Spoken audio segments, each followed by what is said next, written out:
All right. So sorry, I think I had issue with the first link, so I have to create another one. Okay. All right. Sorry for that. Yeah. So I explained what a community is because the course the course name is community development. Are you okay?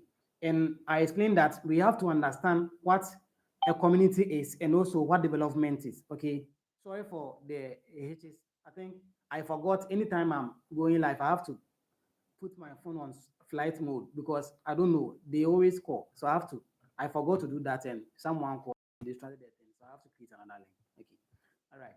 Now the course name is community development. So we have to explain what community is and also what development is. Then when we are done, we put them together to explain the course term itself. Are you okay? And I've explained what community is for you guys. That when we say community, it refers to a group of people who lives within a defined territory, sharing what common goal, common aspiration, common culture, and common beliefs. That is who or what a community is. Okay. Now, when we say development, development is a process, and development also means change. Now, when we say development is change, it means that it's what changing things for the better. That is a positive change. And when we say development is a process, it means that it's a step-by-step approach in what? In doing something. That is development being a process. Now we've understood these two terms. Now the course title itself is community development. So when we say community development, we are saying that community development is a group of people living together, okay, within the same community.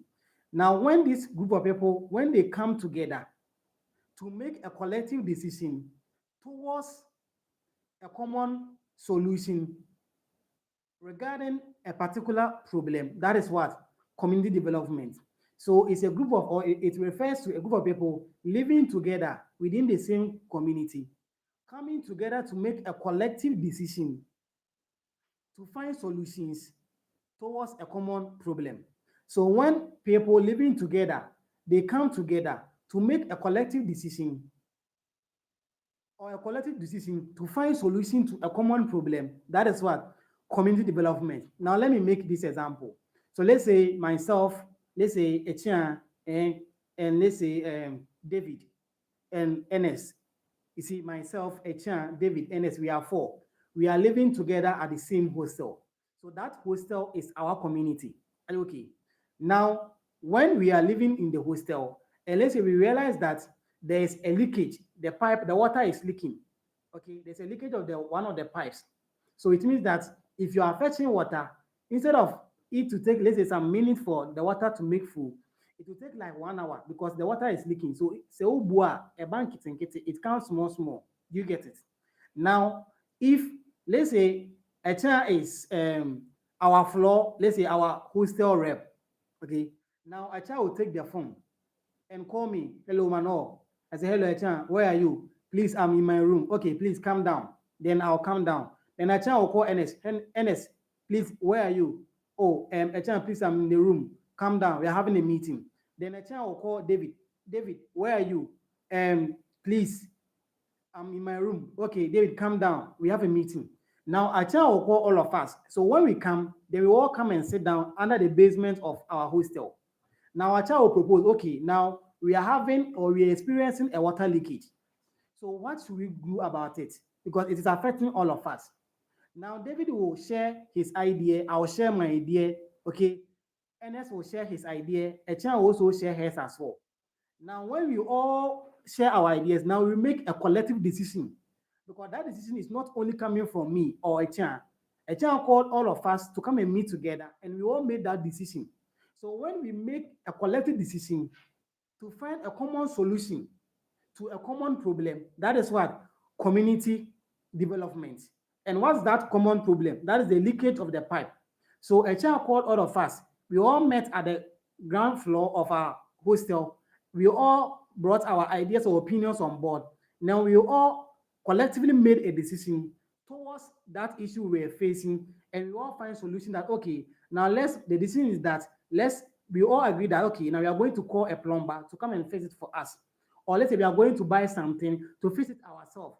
So when individuals within the community come together to make a collective decision to find solutions to a common problem, that is what community development. Please, do we understand? Do we understand? So when you were explaining community development, you have to bring all these key terms. That is when a group of people live together, they come together to what? To make a collective decision. Okay, they come together to make a collective decision to find solutions to a common problem. That's the key thing. We come together to make a collective decision in finding a solution to a common problem. That is community development. Okay, now let's move on. Now, under community development, we have a key concept under it. And what the key concept under community development is the concept of empowerment. So we can ask God willing that we should explain the concepts empowerment and community development. Now, what is empowerment? I know we all know what empowerment is, okay? I know we all know what empowerment is. Are you okay? Now, when we say empowerment, empowerment in its simplest form means motivation. Okay. When you motivate someone, you are empowering the person. Okay. When you encourage someone, you are empowering the person. When you give hope to someone, you are also what? Empowering the person. Okay. And also, when you provide skill or give a skill to someone, it's also empowerment. Then when we say empowerment, what is empowerment? So empowerment simply means the provision, what it refers to the provision of what? Skills. So maybe we can bring our comma. So empowerment means providing what? Skills, comma, motivation, encouragement, and also hope to individuals to what? To function effectively or to make a positive change in the society. That is empowerment. So the goal of empowerment is to help individuals to what? To make positive change in the society or the community that they find themselves. That is empowerment. So empowerment in its simplest form means that when we are providing what? Knowledge, or when you're providing skills, when you're what? Motivating someone, encouraging someone, when you are giving hope to someone to make a positive change in the society, that is empowerment. Okay, now let me use a child for instance. If I say I have empowered a child, what am I trying to mean? If I say I have empowered a child, it simply means that I have given her what? Requisite what? Skill, or the adequate skill. That is one. Two, I have also motivated her. That is two. I have also encouraged her. That is three. And I've also given her hope to make a positive change in the society or the environment or the community she finds herself in. That is empowerment. Okay. Now, these things come together to form or to explain what empowerment is. Now, the goal of empowerment is to help the individual to make what? If effect a positive change in the society or the community that they find themselves in.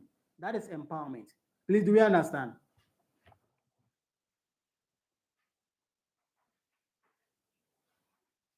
Do we understand? So that is basically empowerment. Okay, giving someone, providing someone skills, the knowledge, the resources. Okay, giving them hope, motivating them. Okay, and also encouraging them to make a positive change in the society. That is what? That is empowerment. How we are getting me? So that is basically what empowerment is. And now, when individuals are empowered, what is the end result? So when individuals are empowered, one, they make informed decisions for themselves, or they make a positive change in their own life. That is one. And also in the community. That is two. So when you are empowered, the outcome is two. One, you make decisions, or you effect a positive change on your own self and also the society. Because if you get the skills, you are using the skill to benefit yourself. That is one. And also the community as large. That is two. So that is basically about empowerment. And empowerment is a key concept under community development. Please, I hope you are fine, right? Now let's move on. Now, in moving on, we are going to look at the types of communities that we have in Ghana. The types of communities. Now we have basically, we have three types. We have the rural community, the urban community, and also the peri-urban community or the suburban community. Are you okay? It's the same thing. So when we say a community is rural, its characteristics will make it what? Rural. So when we say a community is urban, its features will make it urban. So for us to be able to identify the difference between a rural community and also an urban community lies on its main features or characteristics. How are you getting me? So that is one key thing that we must know. Okay. Now, when we say a community is rural, what are we trying to say? So in rural community, it refers to a place where there's what? The houses are far from each other. So in rural communities, the houses are far from each other. Are you okay? That is one. And two, in rural communities too, it is what? It is agrarian in nature. When we say a community is agrarian, that means that the kind of occupation there is what? It's more of farming and what? Let's say fishing. Like those works are the kind of occupation there in rural communities. So that is two. So one is that the houses are apart from each other. So they are what? They are far from each other. And also in rural communities too, their settlement is what? They have good settlement in layouts because in rural communities, the houses there are few. But then because they are mostly into farming, so they have bigger lands, but then the houses that they are living in, they are small, small, and they are distant from each other. That's also another feature of what? A rural community. And what again? With rural communities too, when you come to development, they lack what? Some basic infrastructures, or they have inadequate, not like they lack, they have them, but then it is inadequate. So when we are talking about, let's say, connectivity, that is network or road network, talking about infrastructures like, let's say, good schools, hospitals, and other things, they might have some, but then it's not what? It's not adequate. So we have inadequate infrastructures as one key feature of what? A rural community. Are you okay? So now, as I said, the features will let us know either this community is rural or urban. Now we've given the features of a rural community. Okay. Now the next type of community is what? Is an urban community. So when we say a community is urban, what are we trying to say? So in urban communities, the houses, their settlement is what? Is close to each other. Because when you come to the urban areas, you know how the settlements are. It's very close to each other. That is one. Two, when you come to the urban communities too, it's all about what? Individualism. Because in the urban areas, nobody cares for anybody. So we are all living our individual lives. So individualism is also one feature or characteristics of what? Of an urban community or society. That is true. And when you come to the kind of employment in the urban areas, it is more of what? White collar jobs, like these office jobs and other things. And they are also characterized by what? Um, Industrialization and also companies. You see, big companies and also industries, they are all in the what? In the urban areas. Okay. So that is basically the key characteristics of the two. That's the rural area and also the urban area. And I think I omit one key feature of the rural area. So in rural area too, there's what? There's a high sense of what? Belongingness.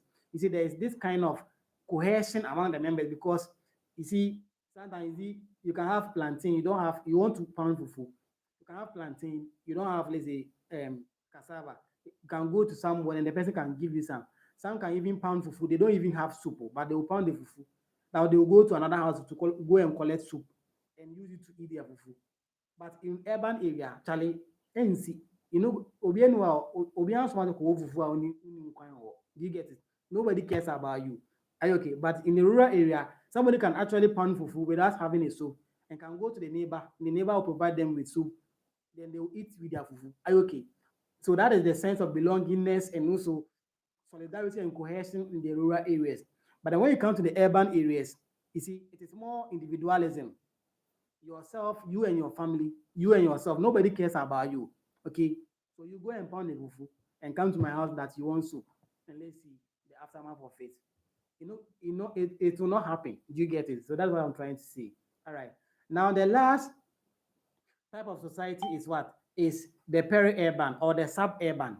So when we say a community is suburban or, or peri-urban, you see, peri-urban or suburban lies between the rural and the urban. So it's like this community is like is a kind of it has the characteristics of the rural and also the characteristics of the urban. It's like they are as a Omania B, Omanin B. You see, they are in the middle. It's like they are rural, they are partly rural, partly what urban. That is the peri-urban or the suburban. Are you okay? So these are the types of communities that we have under community development. Okay. Now let's look at the elements of community development. The elements of community development. So basically, we have three key elements of what community development that we should know. Okay, we have three key elements of community development. Now, the first element of community development is to help is that it focuses on the well-being and the welfare of individual. The first key element of community development is that its key focus or its main focus is on the well-being and the welfare of what of individuals. So this is the first key element of community development. What am I trying to say? So it simply means that with community development, it kind of, let's say, creates more more opportunities, okay, create more social capital to help individuals to function well in the society. So if there is community development, it means that you have potable drinking water, you have good sanitation, you have good healthcare facilities, you have good educational what educational structures, you have everything that will make your life good.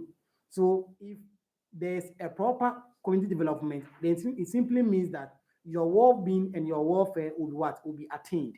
So that is the key one, the first key element of what community development. That is its key focus that it focuses on the well-being and the welfare of individuals. Please, do you understand the first one?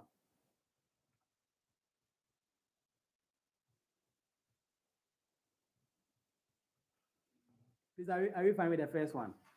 Now, the second element of community development is that is on the what on resource development. Okay, so another key element of community development is resource development. When we say resource development, what are you trying to say? So when there is a resource development, it's always help increase the let's say the human resources within the community. Okay, so now let me give you this example. So when there is a resource development, there is always an increase in what productivity. Now, for instance, let's say Echan is the only one who is, let's say, fashion designer in the community. Okay. Now, if Echan is able to sew, let's say, 5 dresses every month, she's a fashion designer. Through resource development, if you are able to empower people, let's say about 10 ladies, if you're able to empower them, give them skills, establish containers for them, give them the machines, give them the training for them to also become fashion designers. Now, if that same month, if a child is able to give us 5, let's say if the 10, 10, 10, they are the 10 apprentices that we train, they are also able to give us, let's say, 5 a month. Multiply the 5 by the 10. Okay. Now we are getting close to 50, okay, plus a chance own. So it means that productivity will increase. So when there's resource development, it helps empower people by giving them the knowledge, the skills, and also some kind of products to be able to make a living. Okay, so when there's resource development, it will help increase productivity. Because if a child alone was giving us 5 dresses at the month, at the end of the month, and we are able to empower, let's say, 10 additional ladies as part to be part of, let's say, a child, at the end of another month, if a child give us 5, the remaining 10 can also give us additional 5, 5, 5. Now it's what? An increase in what? Productivity. So the second element of community development is what? It's resource development. And what is resource development? It's when we're trying to empower people, giving them the skills, the knowledge, okay, giving them the resources, and start up capital for them to able to what? Stand on their own. And when they stand on their own, they will also train. Now, let's say a child has become a master. Okay, if a child herself alone is giving us, let's say, 5 dresses in a month, if a child is able to train additional 5 apprentices, okay, now they can also become good and also give us five, I say in the month. So let's multiply a child's own by the number of apprentices that she has. That is what increment in productivity, and that is resource development. Please, are you fine with the explanation?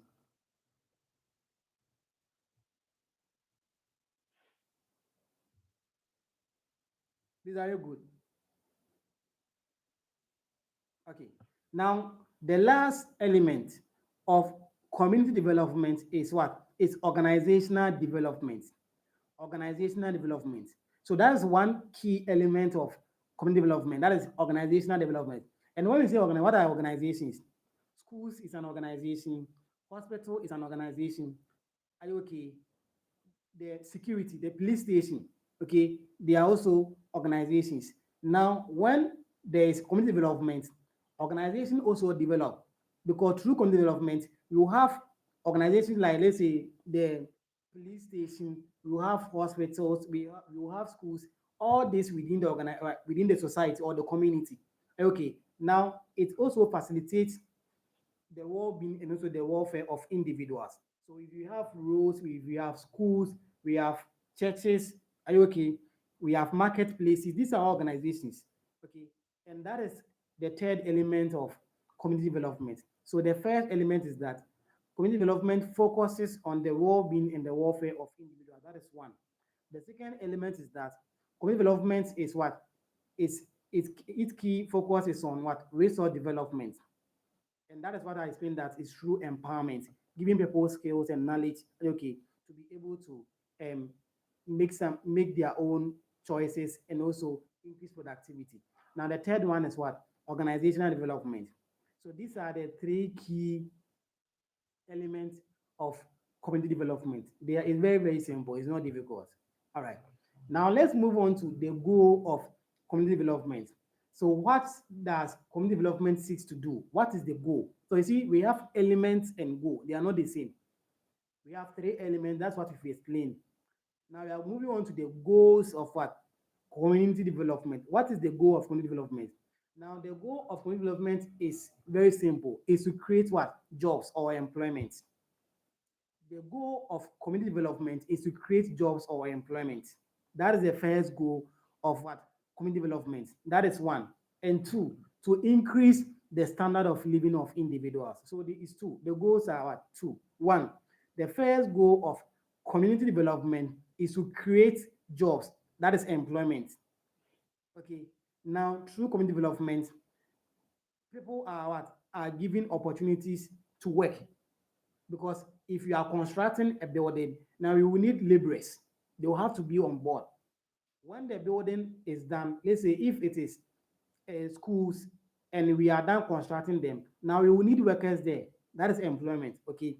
So the goal of community development is to create employment. That is creating of jobs. That is one. And two, to help increase the standard of living of individuals. Okay. That is inversely our well-being. Are you okay? So this is the goal of community development. Please, I hope we are fine. I just want to move on fast, fast, fast.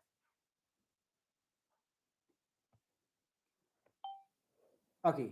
Now, if you look through the slide, there's this slide that talks about how we are going to link, that talks about the linkage between economic, leadership, and community.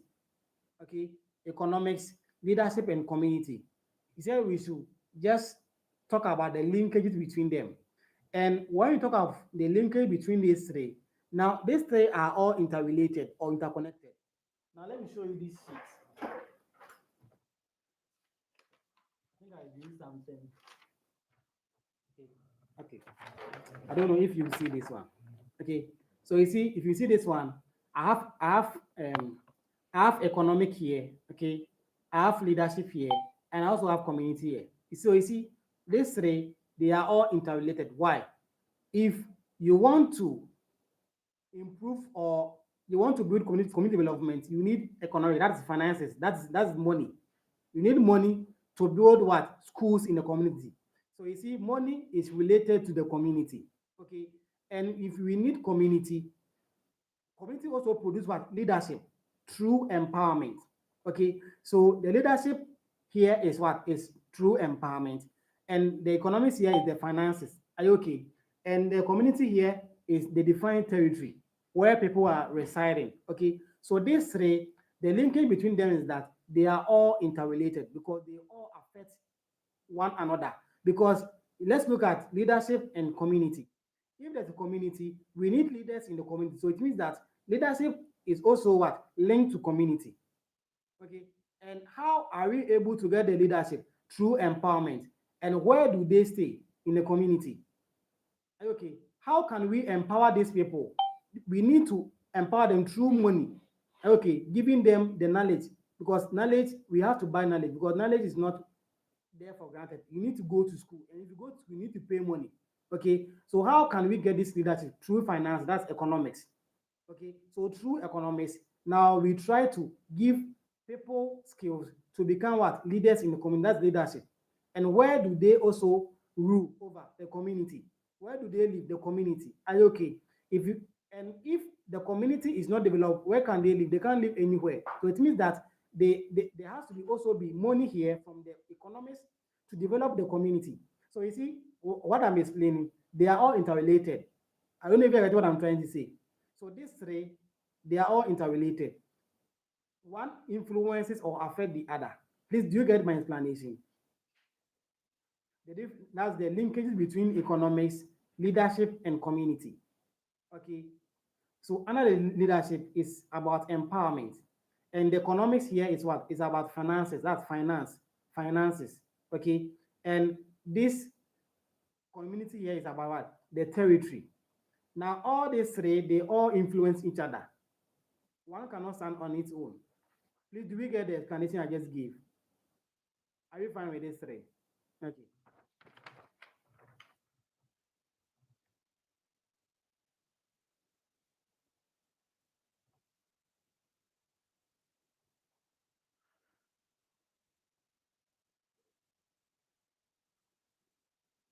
Okay. Now, let's look at the process of what? Community development. So, how do we start by developing a community? What the process that we go through? Okay. Now, you see, let me use the example I gave to explain this process of community development. Okay, so I said that myself, David, Ernest, and Echan, we are all living at the same hostel. Now we are facing a crisis. That is, our one of the pipe is leaking. There's a leakage of the pipe. Okay. Now, what process should we go through to solve this issue? That's the process of community development. Now, the first process is that we need to be responsive. So when I say we need to be responsive, it means that we need to have it in mind that we all have a role to play in solving that issue. That's the first stage. That we all need to be responsive. Why? Because we all have a role. When I say we need to be responsive, it means that we all put it at the back of our mind that we all have a role that we should play in solving that issue. That is one. Two, we need to also empower ourselves that this issue will not last forever. This issue can be solved. Okay. Now we need to also organize ourselves and come and meet and plan together. Are you okay? So let's say if there's a breakage in the hostel, a leakage, and now you do yourself, I don't care, I don't care, you don't care. If you don't care, the problem will be there. So we all need to be responsive. That is one. That we all have a role to play. That is one. Two, we all need to empower ourselves. That is two. Three, we all need to organize ourselves and come together. So now, a child being our leader, a child will call us that, Mano, where are you? A child, please, I'm in the room. Please come down. David, where are you? Please, I'm in the room. Please come down. Ernest, where are you? Please, I'm in the room. Please come down. We all need to organize ourselves. Then we all need to plan together how we are going to what? Solve the issue. Okay. So that is the process of community development.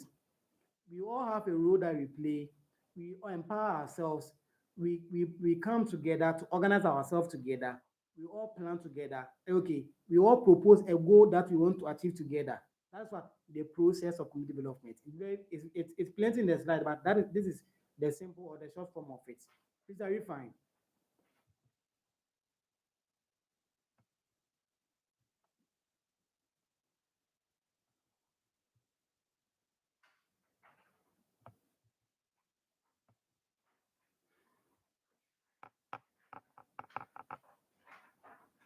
Please, I hope you are fine, right? Okay. Now, let's move on to stages of community development. Stages of community development. Now, we all know, I know you all know them, that there are three stages of community development. But then the key thing is that you have to know them, but you have to know what happens at each stage. That's the most important thing.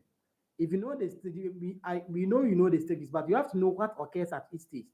Now, the first stage of community development, well, that's the stage one.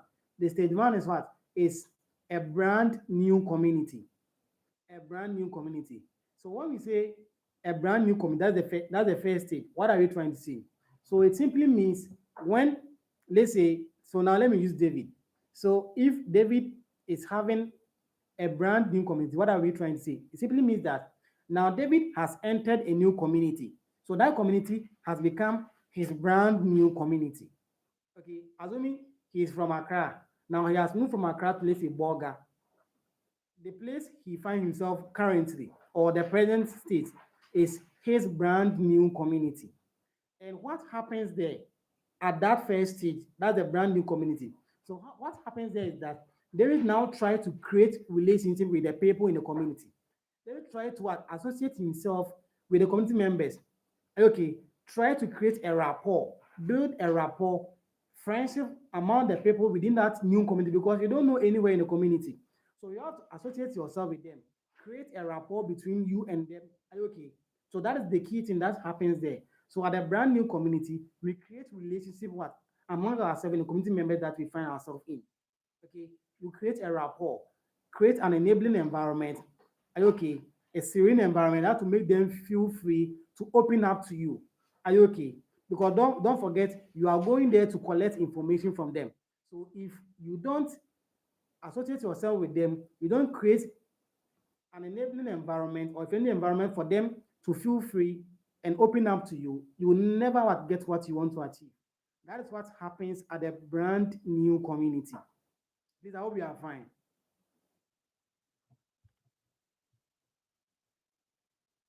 Please, are we fine? Now, the second stage is what? The second stage is that is developing what? Community. The second stage is the developing what? Developing community. Now, what happens at the developing community? Okay. Now, at the developing community is when David is trying to understand the needs of that community. Okay. So when David is trying to understand the new community, that is what the needs of the community, that is developing community. Okay, someone says, I think Daniel says I should take the first one again. Okay, then I'm saying that the first stage or the first stage of community is what? Is the brand new community. And I'm saying that if we say a brand new community, Daniel, let me use for example. So let's say, Daniel, let's say you are in Kumasi, and now you are going to do a particular work at, let's say, Volta region. So if you move from Kumasi to Volta region, now that's stage one. Now, moving from Kumasi to Volta region becomes your brand. Then I hope you are trying to understand me. And what happens there in the brand new community? Because you don't know anybody there, Daniel, you try to make friends with them. So at a brand new community, we try to make relationship with these people in the brand new community because we don't know them. Daniel, you just go there, you don't know them. So you have to make friends with them. That's a brand new community. That's the stage one. Now the stage two is what? Is the developing community. Developing community. What occurs at the developing community? So at the developing community, that is where you try to understand the needs of the community. You try to understand their problems. That is stage two. So at the stage two, you try to understand what are the problems that you are facing in the community. Now, through the problems, you try to listen to them for them to tell you their story, what they are going through there. Okay, now telling you their stories, now you try to write them down. Okay, they say they have water issues, they say they have sanitation issue. Now, through this, you are trying to understand their needs. That is the second stage. That is what developing community. Please, are we fine up to this stage? Please, are we fine up to this stage? Now, the last stage, that is stage three. The last stage is what? Is an established community. Okay, established community. Now, when we say established community, what are we trying to say? Now, it simply means that at the last stage, Daniel has able to, because when at the stage two, Daniel was trying to understand their needs. So they said they want water, they want school, they want road. That is at the stage two, the developing community. Now, Daniel had been able to lay down all their community issues and what needs. That is stage two. Now, the stage three is what? Is the develop community or the developing community. So what is that stage trying to tell us? So at that stage, Daniel has able to provide solution to all their needs in stage two. Now they have good potable drinking water, they have schools, they have roads. It means that now they are developing. It means that now their needs are being met. It means that now Daniel has been able to provide solutions to their needs or their problems. That's the stage three of what? Of the stages of community. Please, are you good with the stages? I'm done. Are you good? I give example to you. You have to understand. I beg. You have to understand. Please, are you fine? Are you fine? I want to get your reaction. So if you are fine, but you have to be fine because yeah, I give example, so you have to be fine. Rasta, Rasta. I hope you are fine, right? My tactical Rasta.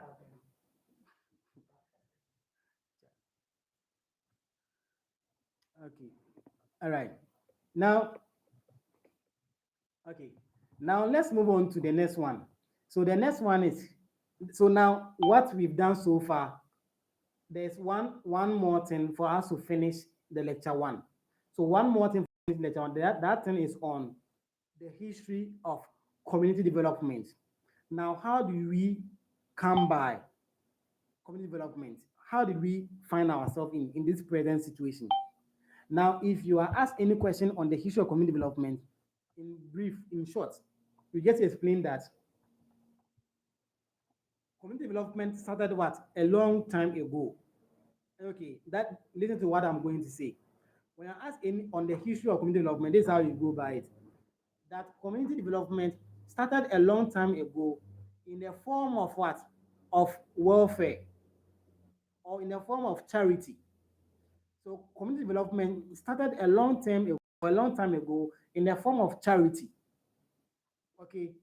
Now through changes in societies. Okay. Now the government and what? The private individuals, they are all performing or they are all having a role that they play in community development. So you see, at first it was some philanthropies. Okay, it was some charity organizations who were providing what community development. Now, if you remember, at first you see you have some NGOs who will come to the community and build boreholes. But currently, we have the government performing their role in communities. And not only the government, we also have the non-state individuals. So now, in present situation or in present times, we have the states and the non-state.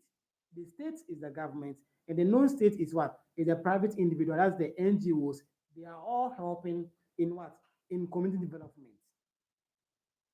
Now you can end by saying that in present time, the individuals in the community, they are also what? Performing their role in what? In community development. Now, members also come together to make decisions to improve what? Some conditions within their communities. So this is the history. So in the olden time, it was charity. Now it's evolved from charity to become the state. That's the government. Now it's evolved from the government to becoming both the government and what? And the private individuals. So that's the state and non-state. But currently, individuals are also what? Involving themselves in community development because there are some communities, if they have issue, they don't wait on the government. They mobilize themselves and what? And do something in the community. So this is just the history. This is something small. This I hope we are fine, right? So don't just create something, okay? But make sure you put in one key thing, okay? And in the history, let us know that now community development lies on what? On the state and the non-state. The state is the government, and non-state is what? Private individuals. And currently, individuals are also having a role that they also play in community development. Now, Community members don't wait on the government anymore. They also come together, mobilize themselves to also support their own community. Okay, that's why sometimes, let's say, if there's a road that cars are always hitting people on the road, now you see the community members creating a ramp on the road themselves because they've written on the government. They did not come through the road ministry to come and do that ramp for them. So they'll get cement and other things, and they'll do it on the road so that it will reduce, the cars will reduce, and the accidents there will also reduce. That's also what community development. Please, are we fine? Okay. So that is all for the lecture one. Okay. For the lecture one, the key thing is that know what a community is, know what empowerment is, know what community development is, know the types of communities: rural, urban, peri-urban, or suburban. Okay. Now, know the brief history. Okay. Know the history, and also know the elements of community development as well as the goal of community development. Very, very key. This, I hope you are fine. Now, that is all the lecture one. Now, let's move on to the lecture two. Okay. Lecture two is about needs identification and assessment. Okay. Needs identification and assessment. So, so when we say needs identification, is different from needs assessment. Okay. Needs identification is different from needs assessment. So let's know the difference between them. So when we say needs identification, is different from needs assessment. Okay. That's one thing that we must know. Let's not forget. Okay. So the lecture two is on community practice strategies. Community practice strategies, and under it we have several key things under it. I said I'm just glancing through with you, so I won't go through all of them. But then there are some key things that maybe I'll just highlight on them. Okay. Yes. But I wouldn't go through all of them with you. All right. Now, under the key community strategies, we have needs identification, we have needs assessment, we have community forums, we have key informants. These are all there under the lecture two, and this they are all very, very important. So now let's briefly explain them. Yes, not much, like something short, then we are good to go. Something short. I'm coming in. Give me some few seconds.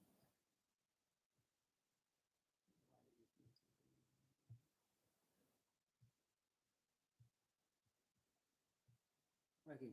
I think it's not open, but let me, I can just explain. Okay. Now, when we say needs identification, it is different from needs assessment. Okay, let me give you just a short explanation between them. Now, when we say needs identification, now let me use the type of the stages as I use Daniel. Yes, as I use Daniel for the scenario. So if we say Daniel is doing a needs identification, it simply means that Daniel has gone to a community and asking them questions. What are some of the needs that you have in this community? That is what you call needs identification.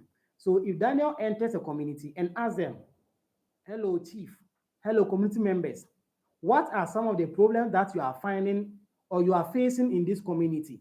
Okay, that you want people to come and help you address them. That is what? That is needs identification. So with needs identification, you go into the community to ask them what are their problems. So if they list down their problems for you, so now let's say they say, okay, we don't have sanitation, we don't have a place where we throw our refuse down, our refuse at. So they think they don't have a refuse down. Okay, that is one. And two, let's say they don't have good roads. Two, let's say they don't have potable drinking water. Three, let's say they don't have um, network. They don't have network. So if they want to make call in that community, they have to walk to the next community to go and make call there before they can come back. That's also another issue. Okay. Now, this one, you see, Daniel is just identifying the needs. What are your problems? So that is what needs identification. Please, are you good with the needs identification?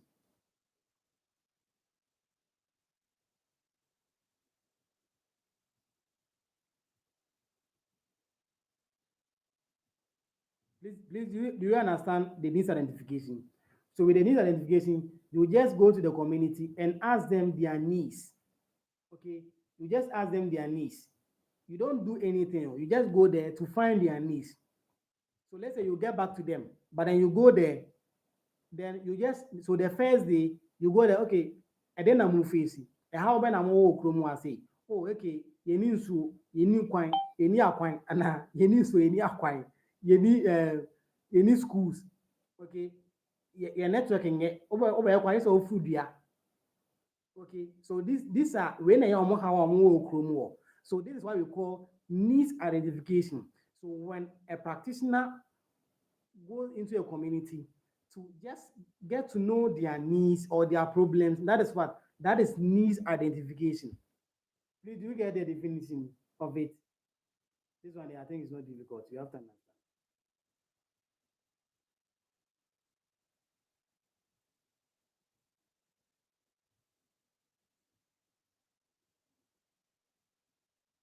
Please, are you good? Let me know if you are good, then we continue.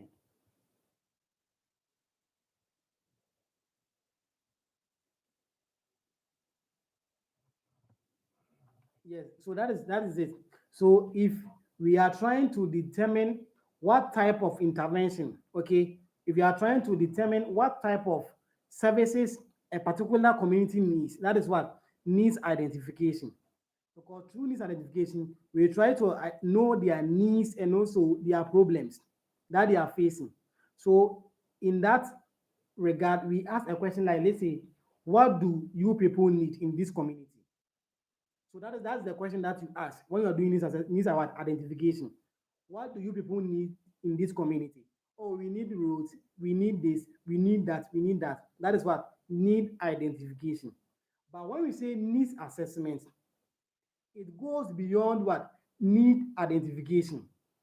So with need assessment, it is just an extended form of what needs identification. So now let's say when Daniel entered that community, they told Daniel that, okay, Daniel, we are facing sanitation issue, that is one. We are facing educational issue, that is two. We are facing network issue, that is three. We are facing road issue, transportation issue, that is four. Now they've given Daniel four needs identification, that is four. This is what they are facing. Now, if Daniel wants to do needs assessment, Daniel will go further of the needs identification. Now, Daniel will ask them, so among all these things that you've listed, which one is the most pressing one? Which one do you really, really need me to solve for you? That is needs assessment. So with needs assessment, we try to understand the most pressing need of the individuals. But then with need identification, you just list down their needs. But then with needs assessment, you go to the community to know their most pressing need that they are facing in the community. That is needs assessment. So needs assessment is a step further of what? Need identification. Please, do we understand?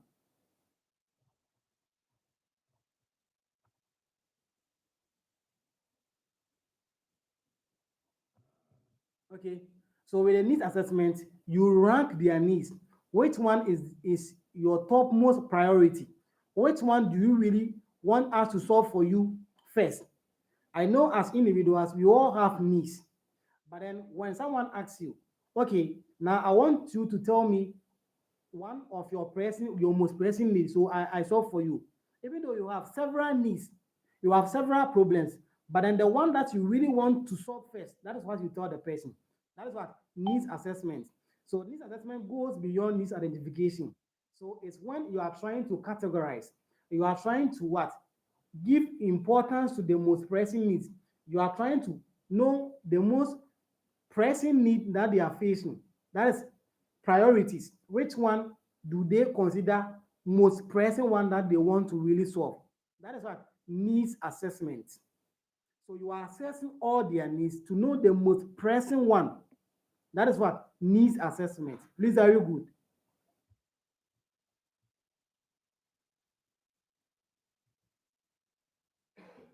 So the question that we ask under needs assessment is that which of these needs is the most important to you or is most important to you and why? So you ask them, now you've given us several needs. So under needs assessment, we ask them, which of these needs is the most, what is most important to you and why? Now they will try to give you that even though they've listed so many needs, but they will tell you which one that's the most pressing one to them. And they will explain why they need that one. Okay, so that is needs assessment. So you ask them which needs matters most. Now you've given us several needs. Which of these needs matters most and why? Now they will tell you what they will prioritize their needs. That okay, even though we have five needs, but then this one is the topmost one that we really want you to solve for us. That is needs assessment. Please, are we fine? This one there, we have to be fine, right? Okay.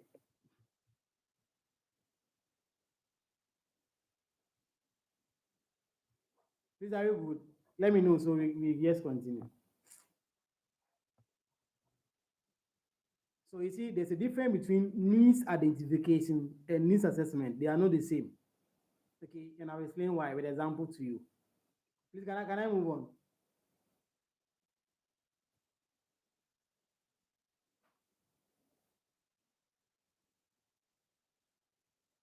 Okay. Now we have we have forms of need identification. Okay. If you check your slide, it's there. We have forms of need identification. I'm coming. I want to open it.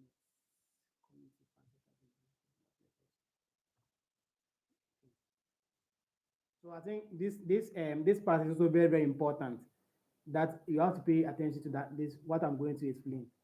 For that side, I'm very sure yeah,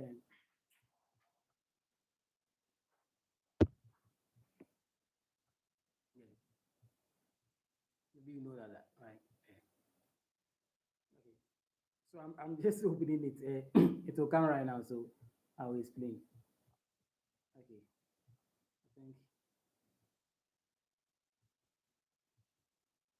okay. I'm coming. It's almost here. It's almost here.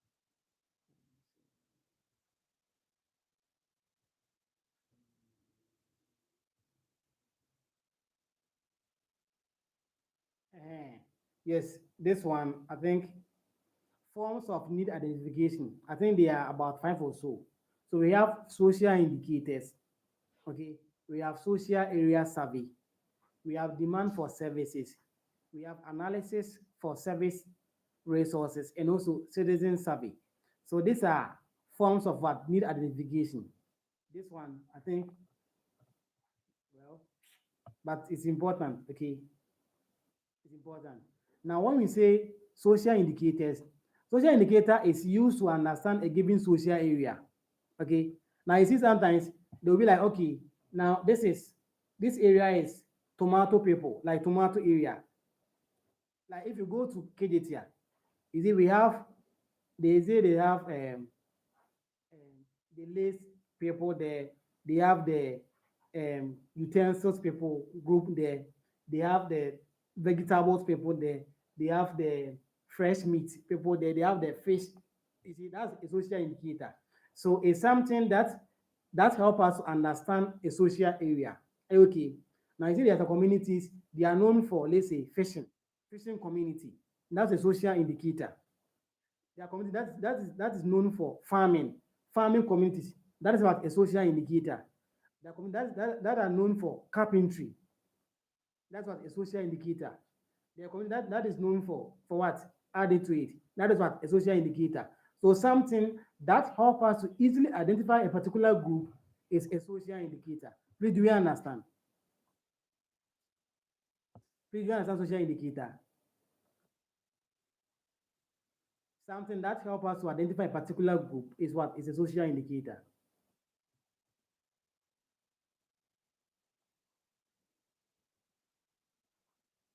I'm saying that when you say a social indicator, it helps us to understand a given social area. Okay. Who say I don't want to speak. Okay, let me speak to you. So you see, who's our call? Who's our call KJTR? Yes, oh, yeah, a num for line, yeah, bunch for line, your body for line or your emo kwan for line or your material for kwan line or that is why you call a social indicator. Adia ebema yahu say okay, I see no. See I in fact I go for na be hu omo. Are you okay? That is what that is social indicator. Now you see there's a communities, they are known for farming. So these are farming communities, and that is what a social indicator. It's something that help us to recognize that community. Let's say if you mention, let's say Ejura, for instance, if you mention Ejura, Ejura is known for what? For production of produce like yam, cassava, cocoyam, and the rest. So when we say Ejura, the first thing that comes to one and someone's mind is what? Is those foodstuffs. That's a social indicator. Okay. If you mention, let's say, mankesim, this is a fish. I don't know. Okay. If you mention, let's say, Cape Coast, what is the social indicator there? Fishing. Are you okay? So that's a social indicator. Something that helps us to identify a particular group or community. That's what a social indicator. Please, are you fine? Okay.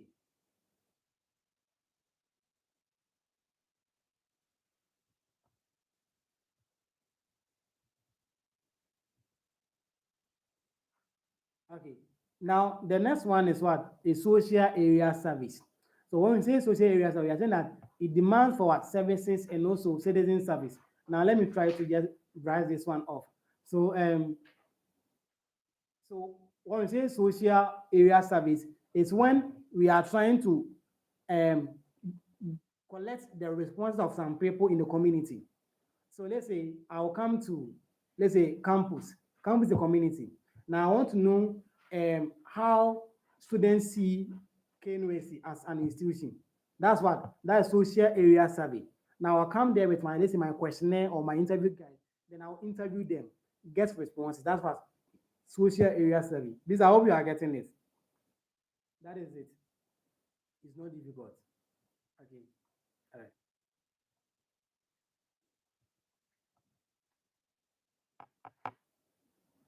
All right. Now okay. Okay. Now, I think another area that you have to also pay attention to is the community group approaches. Okay, community group approaches. So you even the one I just explained is also very important. But this what I'm about to explain, this one there, I'm very sure of it. So make sure you understand this part. That's community group approaches. You see, and at that place we have community reform. We have the nominal group approach, we have the Delphi or the Delphi approach, and also community impression approach. So this community approaches, please make sure you understand them. There are four: community forum approach, the nominal group approach, the Delphi approach, and also the community impression approach. There are four approaches. Okay. Now let's briefly explain them. Okay, briefly, not much. Okay. Now, when we say community forum approach, what are we trying to say? So, when we say community forum, whenever you hear the term forum or the word forum, something should come to your mind. Okay. So, when we say a community forum approach, we are saying that is when, okay, so let's say if you go to the rural areas. Now, I want to give it out before I explain. You sometimes, if you go to the rural areas, it's very easy to get the people. Sometimes maybe you do, let's say, a deba where you organize all of them to under the same what? Maybe a big tree. You see, in the rural areas, they have some big trees at the community centers where they organize everybody or all the community members, then they will all come and meet under the tree and they will come and discuss something. That is community forum approach. So with community forum, it's what? It's gathering of what? Of community members. When we are gathering community members under the same what area or umbrella. If I say umbrella, I mean it's a particular place. So when we gather community members under the same place or the same umbrella, are you okay? Now, through if we gather them, then we empower them or we encourage them to share their opinions and their ideas. So when the community members gather at one place to share ideas and opinions, are you okay? About a particular issue or problem that they are facing. That is what a community forum. So with a community forum, they what? They gather information, okay, or they gather the people under the same place or the same umbrella. So when we gather all the community members under the same place to share ideas or give opinions, okay, now after sharing the ideas concerning a common problem, that is what community forum. Okay, now you see in rural areas, they normally call them community deba. Okay, when you're having a deba, they call on all the community members. That they use, they say they call something. Oh, this one, uh, something they used to beat on it, gong gong something. The gong gong. Uh-huh. Daru, Daru. Now they will hit on the Daru to call the people that okay, amanfo nyame yɛ adom a ɔkyena ɛbɔ nɔnso a anaasɛ nɔnso mpaa mu a yɛn nyinaa yɛbɛhyia ɛwɔ ɔmanhene no ne fie no anim wɔ hwɛ na obiara anyɛ late, obiara ngya ne bibia na ɔmbra yɛbɛbɔbɔ ɔman no mpuntum ho anaa nti no wamba wobɛtwa odwan pa kum de mabo. So if you don't come, they are what? Some sanctions for you. So that's community forum. So with community forum, it's what? It's a gathering of what? Individuals within the community under the same place or under the same umbrella. Now, when they are gathered, they are being encouraged to share their views or opinions about a particular needs or what problem that they are facing in the community. Now, when there's community forum, one thing is that through that it helps identify unmet needs because when we gather all of them under the same umbrella, if there's something that is bothering them, we will try to what, find them. And under the same community forum too, we try to get new information.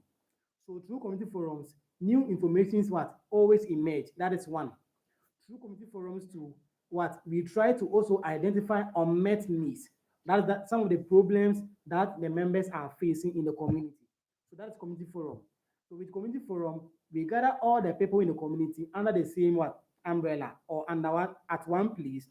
Now they are being encouraged to share their ideas or opinions. Now when they are sharing their ideas, through that we get new information. One, two, through that we get to understand the needs and problems of the community. That is community forum. Please, are you good?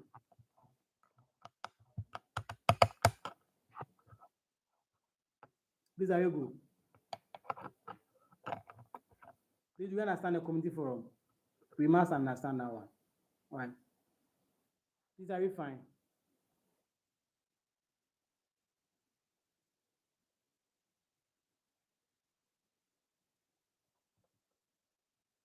Okay.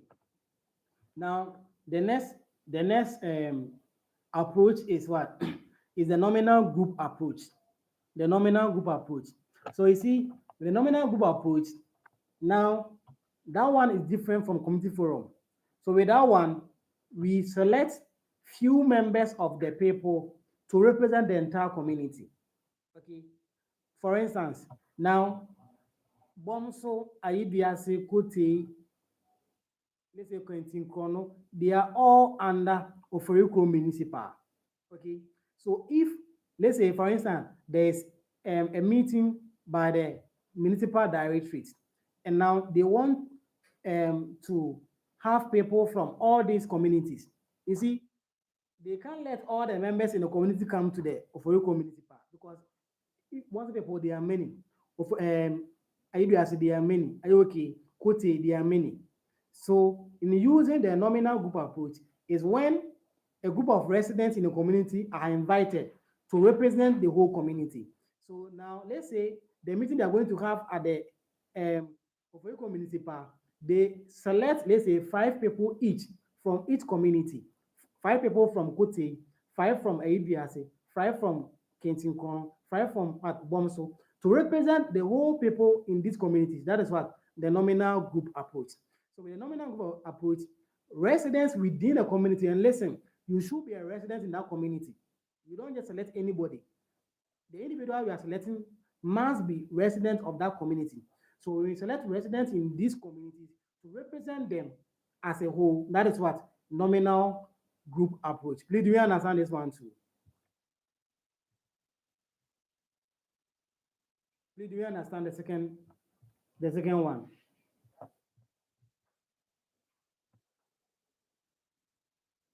Okay, now that's the nominal. Okay, so you see, it's not difficult. It's not difficult at all. Now, the third approach is the Delphi or the Delphi approach. Okay, so with the Delphi or the Delphi approach, that one, let's say for instance, we want to, let's say myself and Daniel, me ne Daniel, yɛpɛ sɛ yɛnkɔ Kote na yɛnkɔgye information mfiri wɔn hɔ.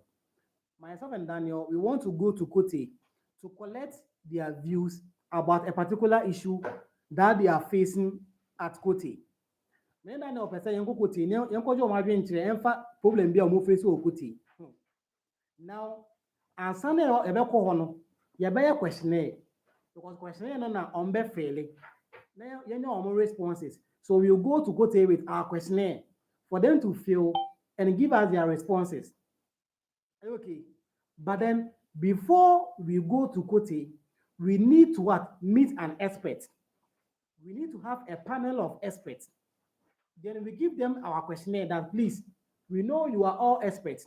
We want you to go through our questionnaire for us, to correct us, to take out some irrelevant information from it and add up relevant information. And if you all agree that our questionnaire is okay, now we can print multiple questionnaires, send them to Kote, and get what? Our feedback or the response that we want from them. So that is the Delphi or the Delphi approach. So with the Delphi or the Delphi approach is when experts are selected on what? On a board. So when experts are being selected to what? To validate some questions or questionnaires before they are being sent to the field to collect the information from the people. That's what we call the Delphi or the Delphi approach. So with that one, before we go to the field, we need what? Some experts, a board of experts to go through our questionnaire for us. As we're going through our questionnaire, now they will validate that, okay, now your questionnaire is intact. You can now go to the field and collect the data from the people of Kote. That's what we call what? The Delphi approach. Please, are you good with the Delphi approach?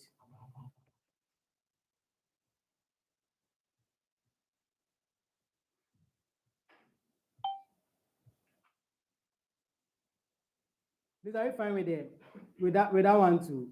You see, it's not difficult, right? It's not difficult.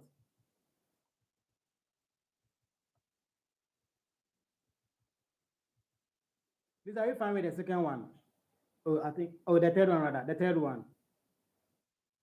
Okay, so you say, who are these experts?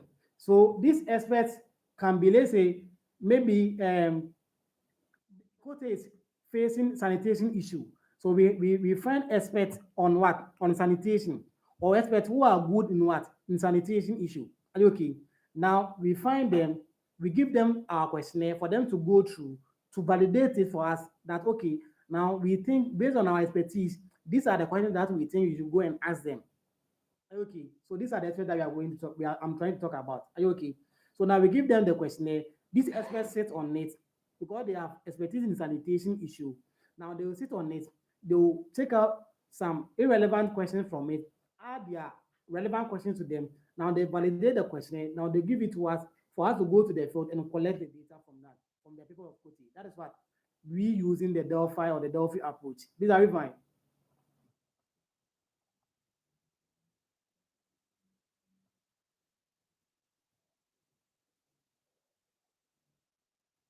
These are we fine? Are you fine now?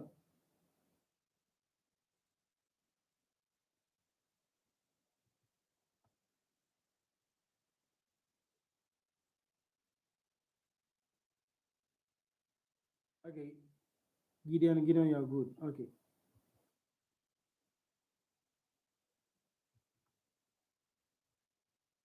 Okay. Now the last one is what?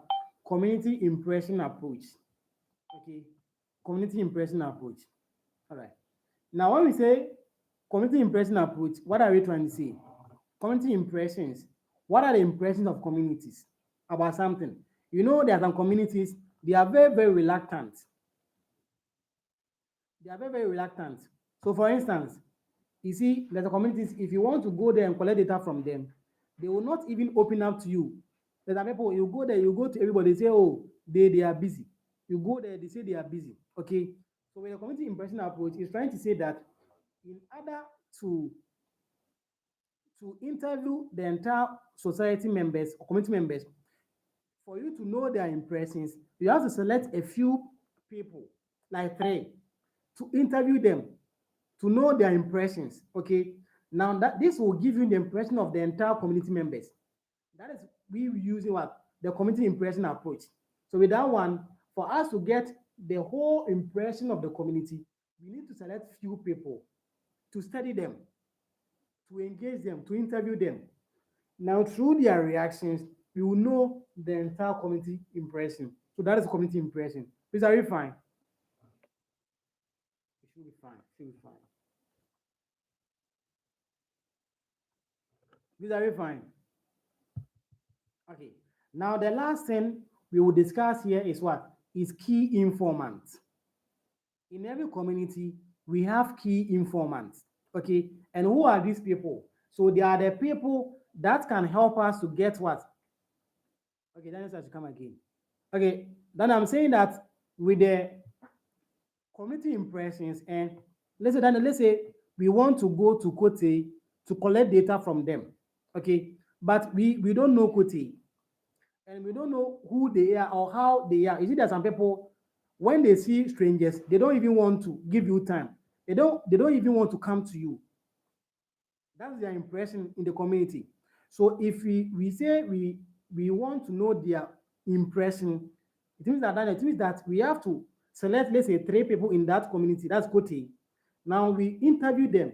Now through these three small group, we will know the impression of these three.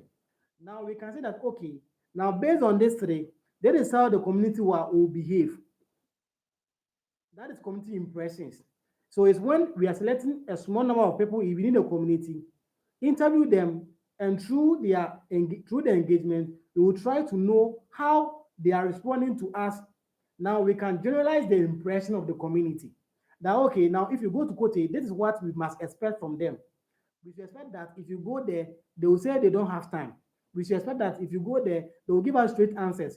We should expect that if you go there, if we are doing the interview and we are consuming more of their time, they will work on us and go away. That is what community impressions. Daniel, please, are you good now? Daniel, are you good now? All right. Now the last one I'm talking about is what? Key informant. Now in every community, we need a key informant there in every community, because without a key informant, we will really, really suffer. And who are these key informants? So they are people that can give us first-hand information.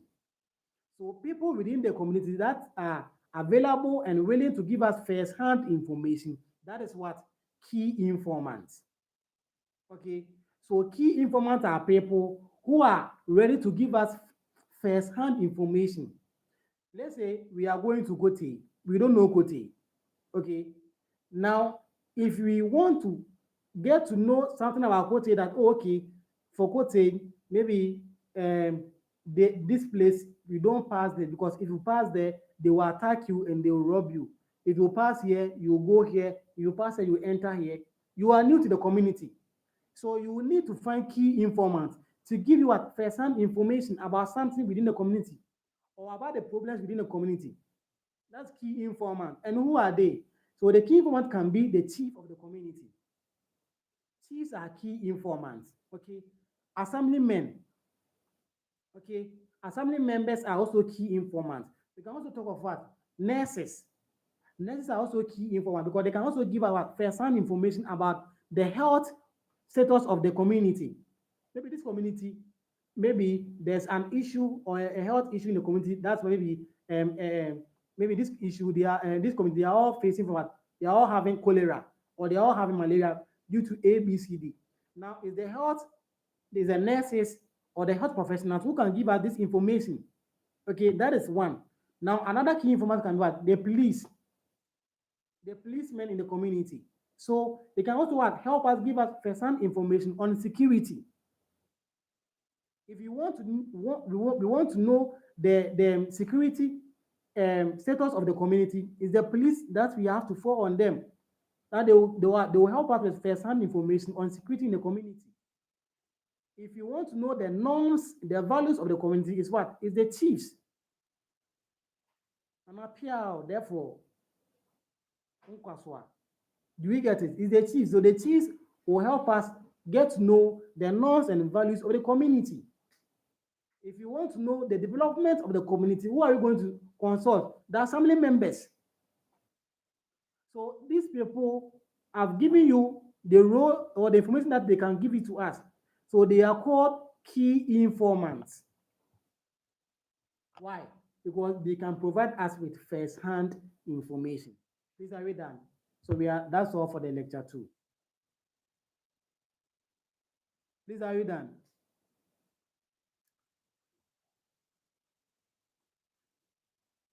Okay.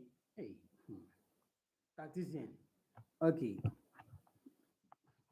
Okay. So someone says I'm not heard. So I was explaining the key informant, and I'm saying that they are individuals, a group of what, or a body that can give us what, first-hand information. First-hand information. So if we enter into a community that we don't know, and we want to know the health status of that community, we have to fall on the nurses or the health care professionals in the community. They can give us the update of the health status of the community. So they are the key informants. 2, if you want to know the security aspect of a community, how the theft issues in the community, who are you going to consult? The policemen in the community. So with security issues, the police people, the policemen can help us with what? With the security issue of the community. That's a key informant. That's the second one. Now, if you want to know the norms and values of a community, who are you going to consult? The chiefs. That's also another key informant. If we want to know the developmental projects in the community, let's say the market development, the road, and that, we are going to consult the assemblymen. They are also key informants. Okay, so if you want to know the religious status of the community, is what? The Islamic leaders and the Christian leaders and the traditional leaders. So these are all key informants within communities and the kind of information they can give you to us. These are we fine now. So that is all for the end of what, lecture 2.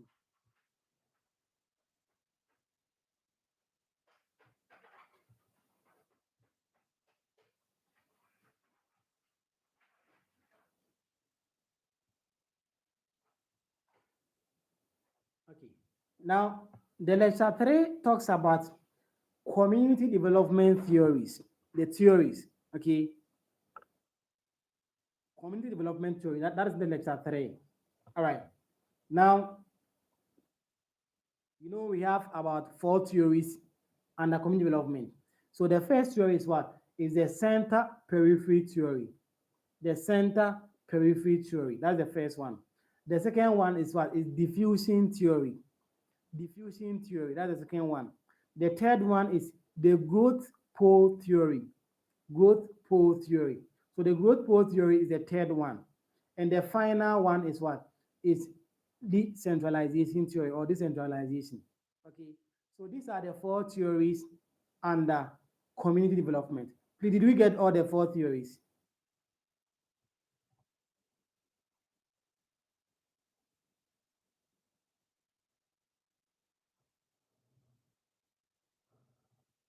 Did we get the 4 theories?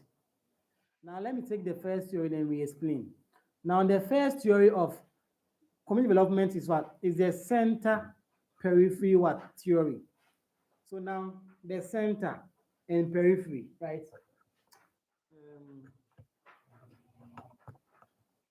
Okay. I want to draw something for you to understand.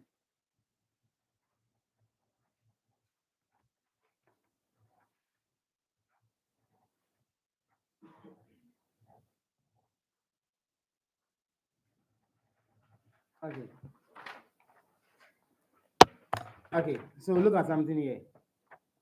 This one there. The eclipse of the moon, the eclipse of the sun. No. Charlie. So you see what I've drawn here? You see, I have a circle here, deep circle here, and I have another four boxes or circles around the deep circle here. Okay. Now the one I've deepened, this one, the one I've deepened is the center, and the one revolving around it is the periphery. Are you okay? Okay. So the one I have deepened here, the one I have deepened here is the center. Are you okay? Then the one that is not deepened here is the periphery. So this is the center, this is the periphery. Okay. I just want you to get this concept so that you can understand the theory. What is the one trying to say? He's trying to say that always the center is able to pull resources to develop, leaving the periphery. So there are some communities, there are some parts of the communities they have developed. There are some parts they are not developed. Why? Because the developed region is able to pull resources to develop themselves. For instance, now let's take Accra as a region. Now, if you look at Accra, there are some parts that are well developed, some parts too is not developed at all. That is the center and the periphery. Now, the center is the part that are developed. So the East Legon is what is the center because they have the capacity to pull resources to build nice mansions there. Now, the periphery, that one you have to give your own example. I don't want to mention any example. A part that you think in Accra that is not well developed, that's the periphery. Okay, so that's the center and periphery what theory. So this theory accept that okay, a well endowed regions, the well endowed regions are able to pool resources. Are you okay? They are able to pool resources to what? To develop because they have the economic power. So because the well endowed regions have the economic power, they are able to pool resources to develop, leaving the periphery. That is why some parts of the regions have developed very well and some parts have not been developed because the center is able to pool resources because they have the economic power, they have the finance, they have the means to what? To purchase or build lands and build big mansions there. Okay, so that is the center and what periphery theory. So this theory accepts that the well endowed regions are what the well endowed regions or communities have the opportunity to pool what resources to develop because they have what the economic power, leaving the periphery. Now, the one I have shaded here is what is the center. The center is able to develop because they have the economic power. Now they have the means to what? To pool resources and develop, leaving the periphery. So you see, there are some places, some parts are well developed, but the other regions have not developed because the other region doesn't have the economic power to what? To pool resources. Please, do you understand? Are you good?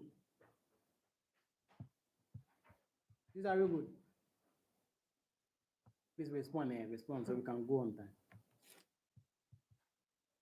These are you fine?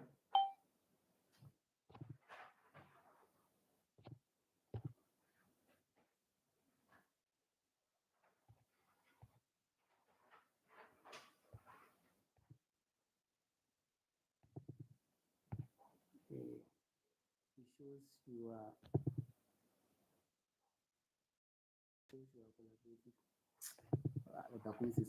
collaborative. Okay, boss. All right. The boss has sent a message. The emissary. Tuna emissary. Okay. Now the second, the second theory is what? Is the diffusing theory. Diffusing theory. Now when we say diffusing, so let me give you an example. You see, when you have a spray, if you stand at one end of your room, one corner of your room, and you spray it there, and you walk towards the far end of your room, you see, like for within 1 minute or so, the spray will occupy the entire room. That's diffusion. Please, do you understand? I'm using this as an example. If you have a spray You stand at one end of your room, then you spray it. Within some short time, if you walk to the last end of your room, you will hear or you smell it there because it has diffused what in the room. That's diffusing. So when we say diffusing theory, you're saying that it's when members of the community adopt what a change. Okay, one members within a community when they adopt new innovations to help them what make changes in the community. So let's say, for instance, let's say there's a community and now someone comes to that community. So the person came there with what? With a knowledge of, let's say, how to weave a basket. Now, if in a year, everybody in the community is able to weave a basket, is what? Is what we call a division theory. Why? Because that person who was an external member come to the community with his or her own expertise or knowledge, and now that knowledge has been able to what? To decentralize that everybody in the community is able to weave something. That is what? A division theory. So with division theory is when members within the communities are able to adopt what? An innovative change. And that innovative change is coming from what? An external person. Okay. Now, let's say, you see, sometimes you have a friend, you have your own culture. Let's say you are a Fanti, right? Let's say, let me say Alberta. Now, Alberta is a Fanti. She speaks Fanti. Now, Alberta is having a friend, Tactica, or okay, Tactician. Now, let's say Tactician is also an Asante, right? Now, through living with Alberta, that's international, who is, let's say, a Fanti for, let's say, 4 years. Now, Tactician will try to learn the Fanti. That is diffusing. Okay. Now, trying to learn something new, something innovative is what? Is diffusion theory. Please, do you understand? I'm just trying to use more examples so you get the explanation very well. Do you understand?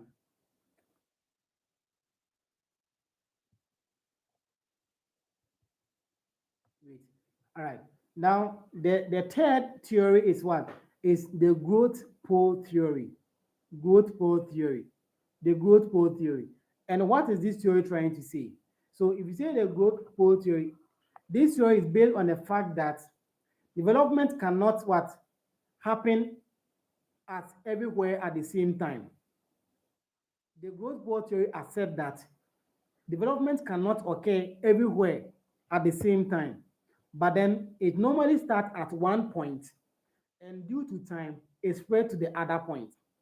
That is what the growth pole theory is trying to explain. That development cannot occur or cannot appear at what? At everywhere at the same time. The growth pole theory is trying to say that development cannot what occur at the same time, anywhere at the same time. But then it mostly occur at one point. That's at one pole. Then it spread what? To the other pole due to time.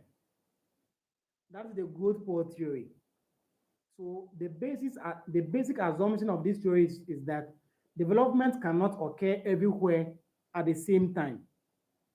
But then development occurs starting from one region or one point, then due to time, it spread to the other points.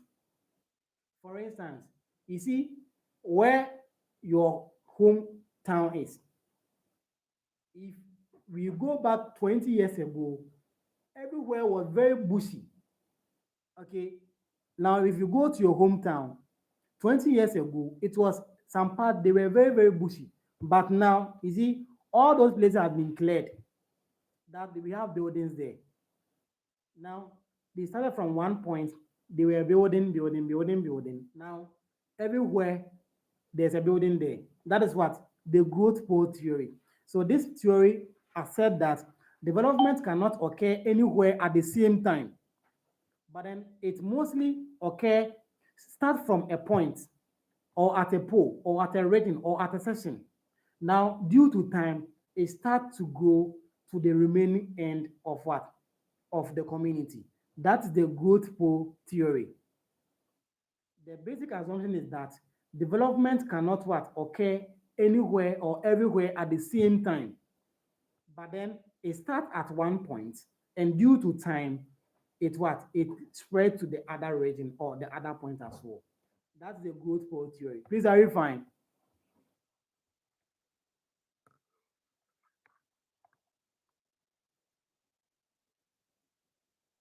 Please, are you fine?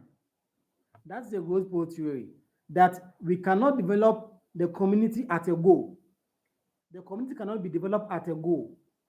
The community cannot be developed at the same time.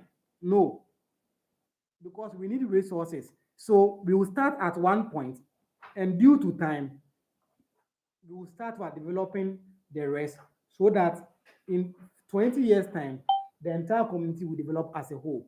That is what the growth pole theory. Okay, all right. Now, the last theory is what?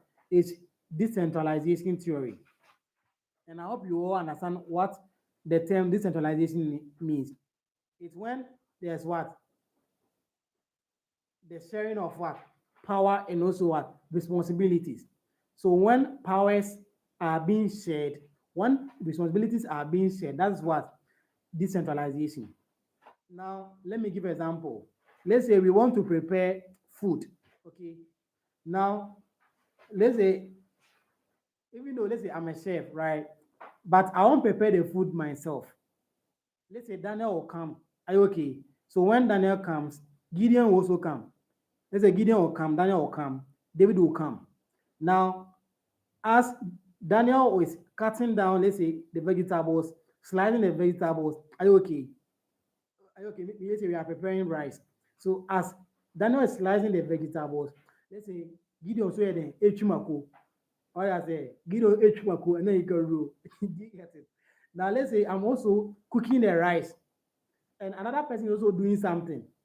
Okay, so so that is decentralization. So we've shared the power, we've shared the responsibilities.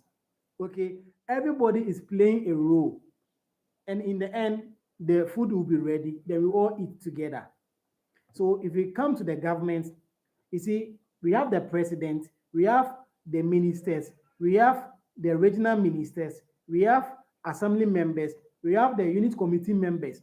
Now the powers have been what? Decentralized. Powers have been shared. Have been what? Responsibility has been shared among these people. Are you okay? Yes.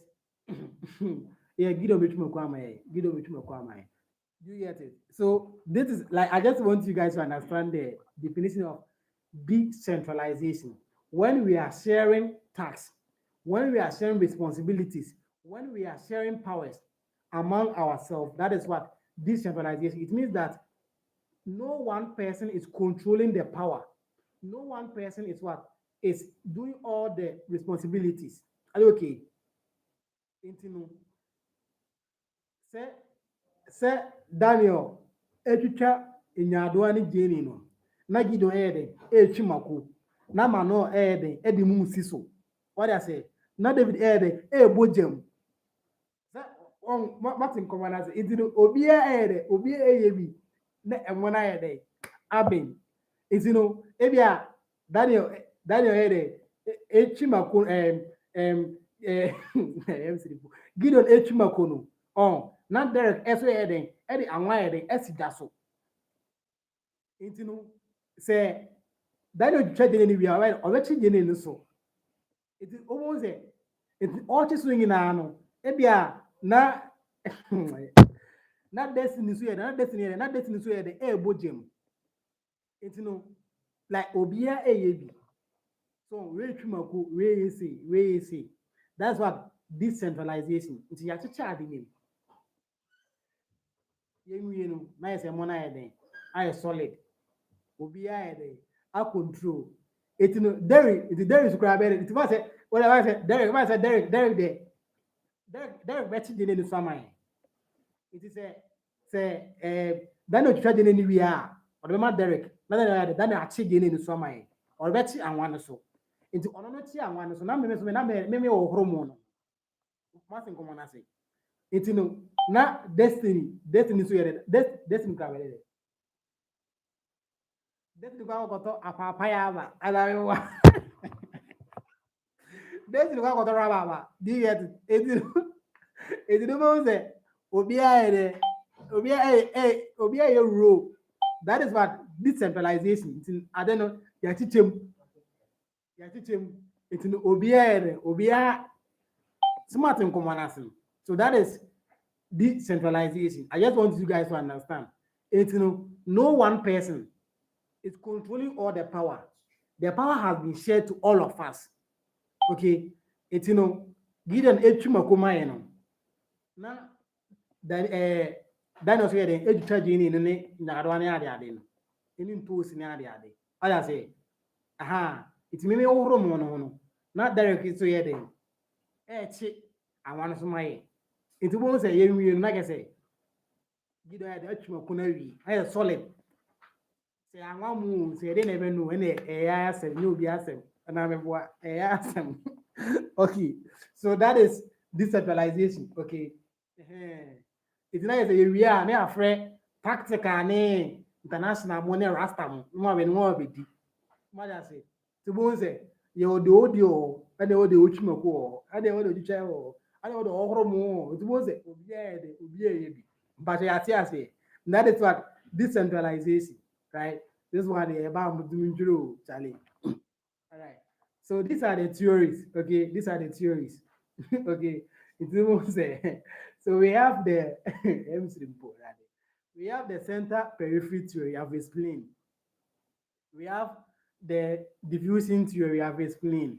We have the growth pole theory I've explained, and the last one, decentralization theory. See, there are four theories. So maybe we can be asked that we should list all the four theories. Okay, the tactician, international, you get it. So we can be asked that we should list the four theories in what community development. So if we list the four theories, maybe list the four theories, take one and explain. So you list the four, you take one, then you explain. Simple as that. Okay. I hope we are good to go, right? Yeah. But no said no. I was say here. Now you say that combination. I was say here. Now that it's it's here. All I say, it's I remember it was a share combination. I was it me share. So it's Daniel Daniel educate now you say you do a chuma kunimai. Like I was it me share is our combination. Every system. What I say every system. But please I hope you guys understand what I just explained, right? I just want to create so that you understand it very well.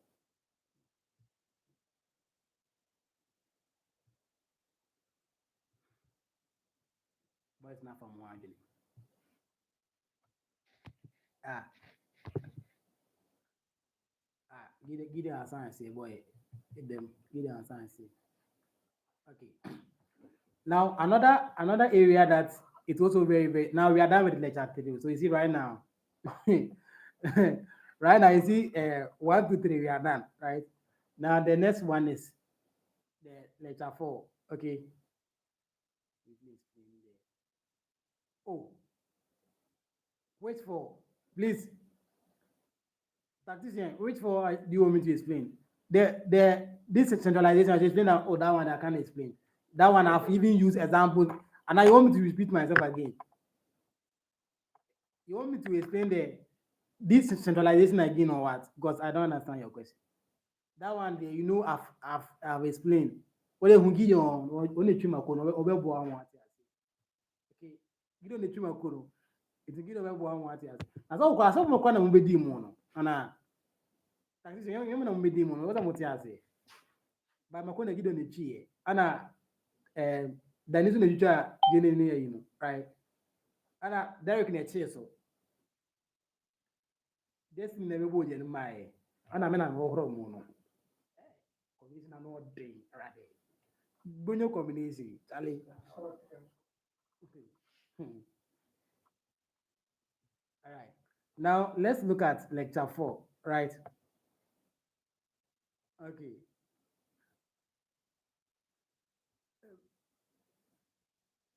Okay, tactician Mati. All right.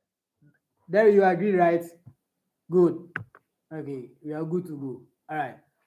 Now, please, I hope we are all good with the theories. Theories there, I know there will be a question on the theory, so are we all good? The explanation and everything. Are you all good, please? Are you all good? I think that they throw you in there. I think that if it counts and they tell you that take one explain there, I know say you all have to take the decentralization. Now when they no no people na my need. Matter say. It you know, give them also chuma ko nyina also. So chere ma ko no ni ade ni nyina na. The the lecture 4, the lecture 4 is what? SWOT analysis, right? Yes. So this one, I'm very sure we might basically have a case study on the lecture 4, a SWOT analysis. Okay. So with the SWOT analysis is when you know the SWOT. So the S is for the strength. Okay. The O is weakness. The W is stand for weakness. The O stand for opportunity, and the T stand for threat. So SWOT. So S for strength, W for weakness, O for opportunity, T for what? For threat. So this is our the SWOT analysis. So one thing I want you to know is that when we say strength, strength is always internal. Okay, when we say strength, strength is always internal. Forget that and don't forget that one. Okay, don't forget that one. That strength is always internal. Okay, so that is the strength. Okay, strength is always like something inherent within us. That's our strength. So when we say strength, what are we trying to talk about? So our knowledge, see our skills, okay. So our attitude, do you get it? So these are all our strength. Okay, yes. So let's say if there's a community that is facing issue, maybe a community want to maybe they don't have hospital. Okay, if you do assessment in this community, we have to identify the strength of the community. And what do you think are some of the strength of the community? One key strength of the community is what? Is one is the people in the community. So the people in the community is what? Is the strength of that community. That's one. Two, okay, and the people is their human capital. Okay, the people is their human capital. And two is what? Is their social capital. What is social capital? Social capital, we are looking at the kind of um, relationship, okay, the kind of networks that exist between the people. Okay, I think I forgot this one. Let me explain this one. Now, maybe you see, there's a difference between human capital and social capital. I forgot. I have to explain. I forgot this one. I just remember. Forgive me. Sometimes, yeah, nah, all right. So let's explain this term because they are very important. Maybe we might get a question on them. Okay. Yes, human capital and also social capital. Yes, it's very important. So let me briefly explain them, the two. Okay. Now now when we say human capital, okay, human capital is with human capital, we're talking about the kind of the people within the community. Okay, so the people we are looking at their knowledge, okay, their knowledge, their skills, okay, their strength, the kind of belongingness, are you okay? The kind of let's say um their self-esteem, are you okay? So this is what human capital. With human capital, we're talking about individuals within the community. What is their capital? Their knowledge, okay, their skills, okay, the kind of self-esteem that they have or they possess, okay, the kind of abilities that they have, that is human capital. So that's human capital. But when we say social capital is talking about what? The kind of networks that exist among people. That's social capital. So if you ask, if someone tell you that you don't have social capital, it means that you don't have what? Networks. You don't have what? Proper relationship with people. So that's what social capital. So social capital is about the networks about among people or individuals. That's what social capital. Okay. And with social capitals, we get what? Infrastructures like schools, like hospitals, like roads. Because if you have social capital, you have networks. And through your networks, you will get what? Some, let's say, resources to build schools, and what? Hospitals within the community. So that's what that's social capital.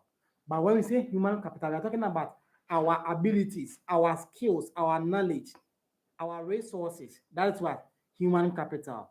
If you say social capital is what? About the networks that we have.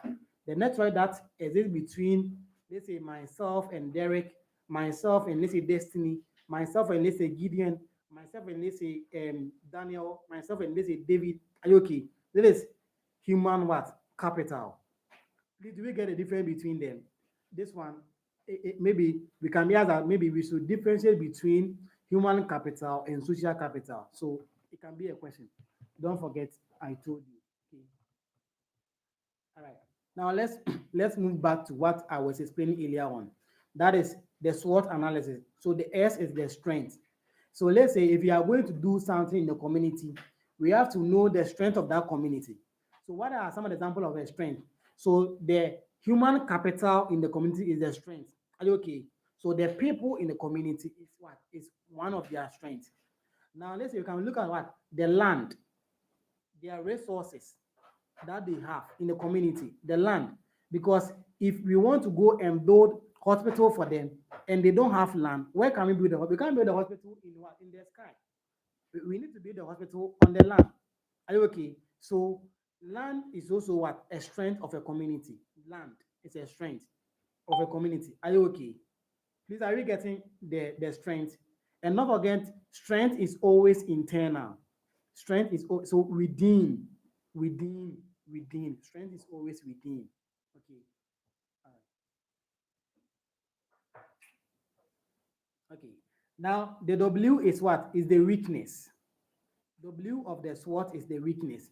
Now, when we say weakness, weakness is what? It's always what? Something negative. So something negative that affects the function of the community members. Okay, so weakness is always a limitation. A limitation. Okay, so a limitation or a deficit within the community that is not making them to achieve their goals. So something that's preventing the community members in achieving their goal is what? It's a weakness. Okay, so weakness is always what? A limitation. Don't forget, weakness is always a limitation. Weakness is always a limitation. Don't forget that weakness is always a limitation. Okay, now you see, weakness too can also be, let's say, internal and what? External. Weakness can be both internal and external because maybe there are something external that's causing the weakness, or maybe the people themselves are lazy. That is why they are not developing. Are you okay? So that is weakness. Okay. Now let's see. Okay. So as I said, so weakness can take in the form of it can be external and what and internal. Don't forget that one too. Okay.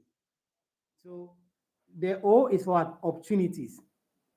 So now we've talked about the S, that's the strength. Talk about the weakness. We are talking about the O, that's what, or the what? Opportunities. Opportunities. Opportunities. Opportunities. Okay. Now, now when we say opportunities, opportunities are always external. Opportunities are always external. Okay. So as strengths are internal, opportunities are external. Okay. So when we say opportunities, opportunities result from your existing strength and weakness. So opportunities are based on strength and weakness. And don't forget that opportunities are always external. Opportunities are always external. Don't forget, opportunities are always external. So the external initiative that will what will help solve an issue. Okay. Now let me give you an example. So let's say um we always let's say they be our boys no. Yeah, yeah no one one yɛtwi mako no a yɛtwi mako ne ntos ne gyeene nko a ɛna yɛde noa anwa mo. Okay, that is our strength. Okay, now when we say opportunity, opportunity is what is external. It's the other day first nanka me Derek, Destiny, David. Okay, Anna um, Anna Daniel. Okay, so me, Derek, David, Destiny, Daniel. Who said D ngwa? Okay, so David, Derek, Destiny, Daniel. Right? Enti no saa kɔkɔ five way. Yɛna yɛde bɛ yɛnoa anwa mu a yɛyisu yɛtwi mako no a yɛtwi mako yɛtwi ntos. Yɛ example ne yɛtwi DNA ne yɛde di ɛmo no anwa mu no. That is our own way of doing things. Now, when you say opportunity is external. Somebody coming from outside. In the area, there's an eno. You want a legend, Gideon, legend. Makuchimu ni na ahene. Ana Gideon by external. That's opportunity.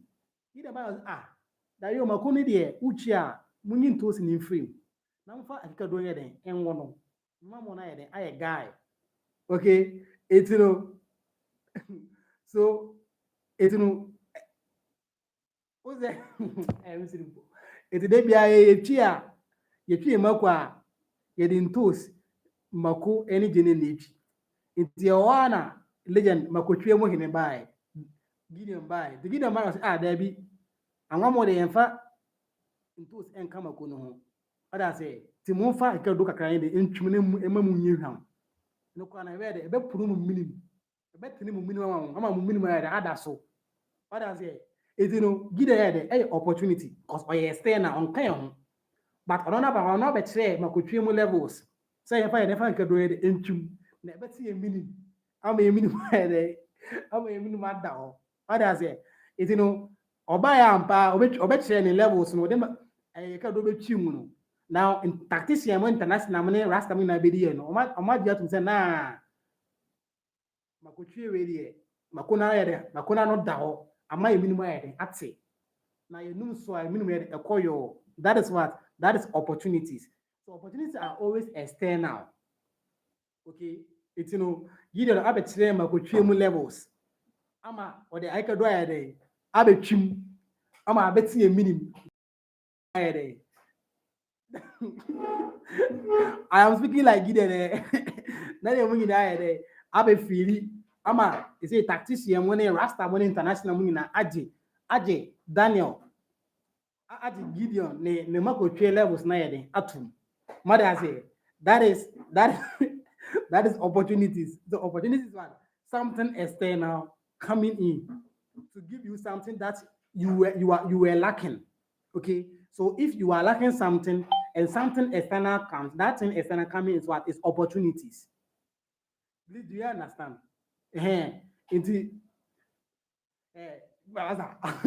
Clifford, go away, what's it? Okay, it's unze boss man aba, timakotwe mu nyina ahene aba, Gideon. Ono ba ba kire say that ye nyin to singe de ento nchen. Ye fa ka do nye de ntwum na nche ye minimum levels. Mate, timo hu sa conversation no. It's Gideon aba kire minimum tier levels by adding a root to the makotwe. See what the makotwe na the akọ different level. That is opportunity because no on kan why external and waba and obetire makotwe mu levels. But I say that is what let me end there. That is opportunity. I just want to understand opportunity. Okay, that's opportunity. So opportunities are always external. Don't forget to Charlie. I'm talking all this. If you forget there, it will pay me because this example is there. Charlie, you guys should understand what I say. All right. Now, all right. So that is it. All right. Now you see, every agency has what opportunity. So when we say opportunity, you see, opportunity is what something external. So when we are having new partnership, okay. So partnership is what? It's an opportunity because if you partner with some external organization, now they are new people. They are coming from outside. They are external to what? To give you knowledge of what? Of to add to your agency or your organization.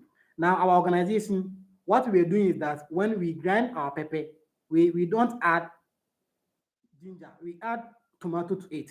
Now we have new partnership with what? With Gideon.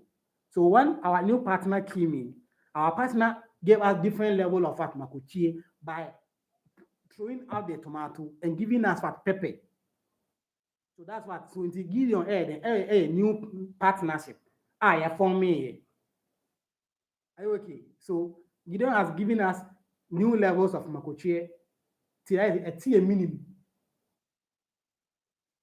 Na tea a num so aka a tea one na tea one minimum. What I say? Tell na Gideon the brain through our new partnership with Gideon. Are you okay? They say no. That you mungina ede ati say destiny money. That you mungina ede aje Gideon ede atu. They say new partnership na form here no. Ene opportunity na abua ati anum. Ede ati minimum ama tactician money international ne rasta mungina ede aje Gideon ede atu. Ati say that is opportunity.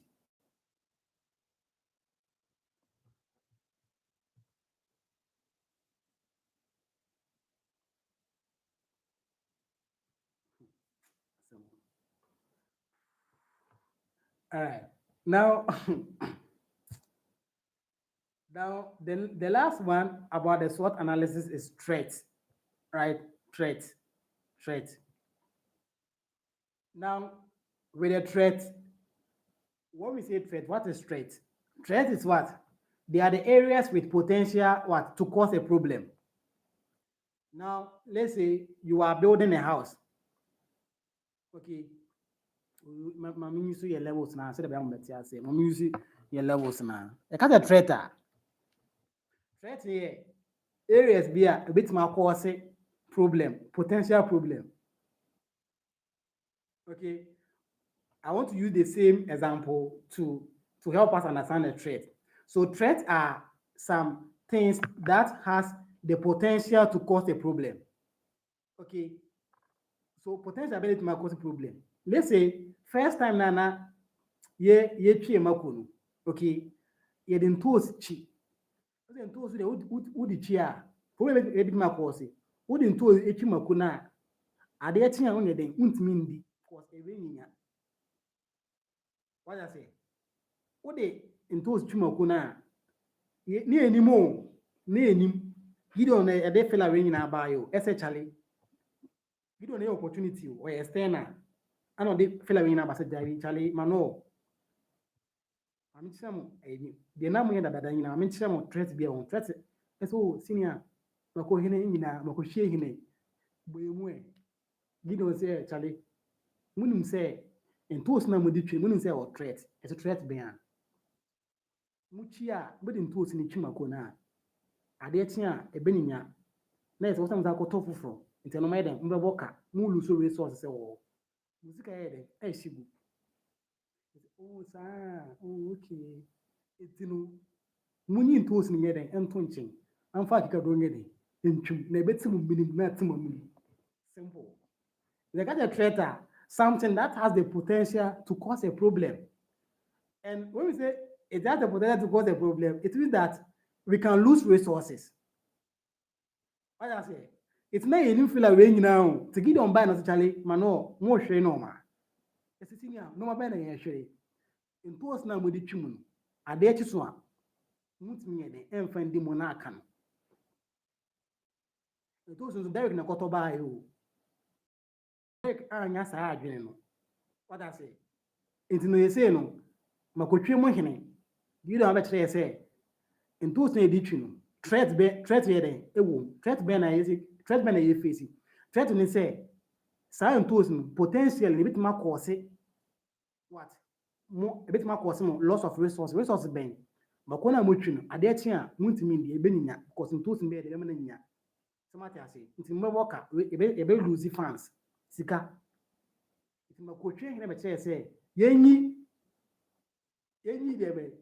yenyi ntoos ne mfirim na yɛmfa akekaduro nyɛ de ntwim na ginger deɛ ɛbɛte wo minim na ate wɔ nom ade kye soso abɛza tumi yɛ de adi na ɛkɔ ahwɛ yɛnyɛ de ɛmba that is what threat nti no makotwe hene almighty abɛboa yɛn ama yɛhu threat na ɛwɔ mako na ne yɛtwim dada no mu potential to cause what problems to us problem bɛ na lose resources. I dare to say it in the because a beninya. See, I tell you, But I feel like I say, Gideon River, ah, Atuja or Gideon really there. About the also says a smile because right from the onset, you know, I just say, Massa, Clifford, boy, Clifford, you, why?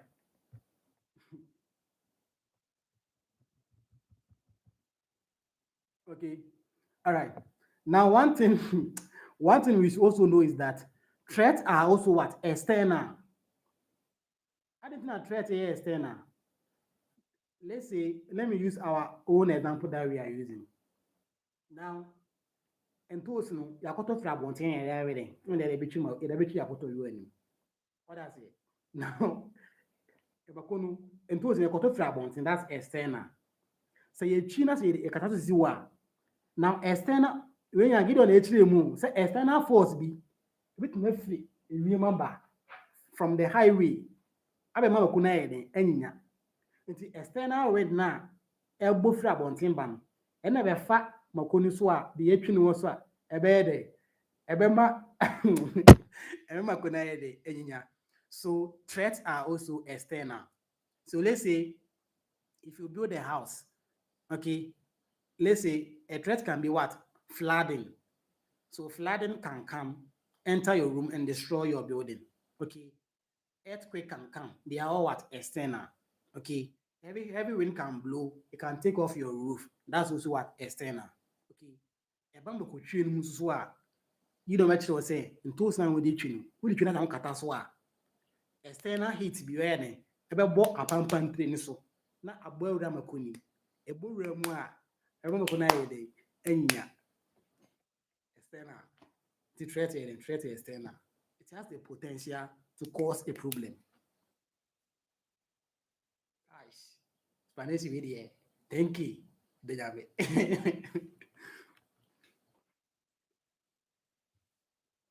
Play for the home. Look me ready.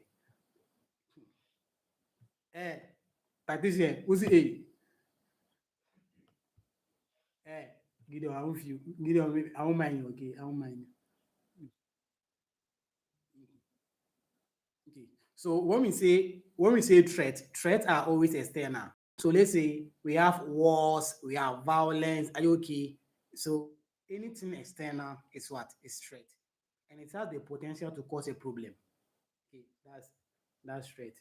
Saa so na yɛba ma kotwe no so na heat na ɛfiri highway no so ba no heat no ɛbɛbɔ apampantire no so a wɔde akata mako no so no a ɛbɛma mako no ayɛ den ɛbom a wɔsɛ ɛbom a ɛbɛwura mako no na amexe wo sɛ ɛyɛ force ana ɛyɛ air nti no ɛbɛbɔ wura no na sɛ ɛmexe no a ɛbɛma mako no ayɛ den anyinya external force nti threat ɛyɛ external.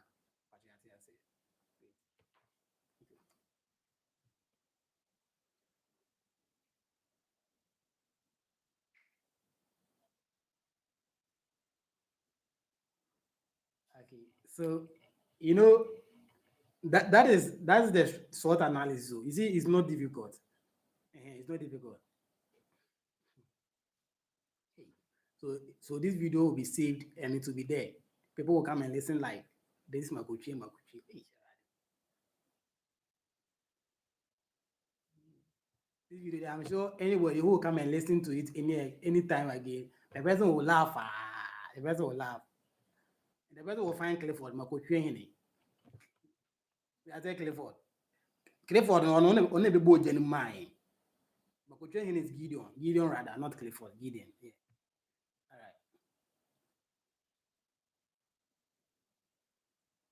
right. Okay. So, Rasta, I won't mind you, okay? Me pay my kuchi. Come on, there. Oh. so, so you know, now that we can if you know. now, now, yeah, yaba social work ma. You see, as practitioners, we always use SWOT analysis in our everyday life. Okay. All right. Now, based on this thing that we've learned, now we are going through our questions to solve it. Okay. I hope this session has been very interesting, right? You really enjoyed this session, right? The one joining the Wahano, right? If you didn't enjoy this session, you've really missed something, right? All right. Okay.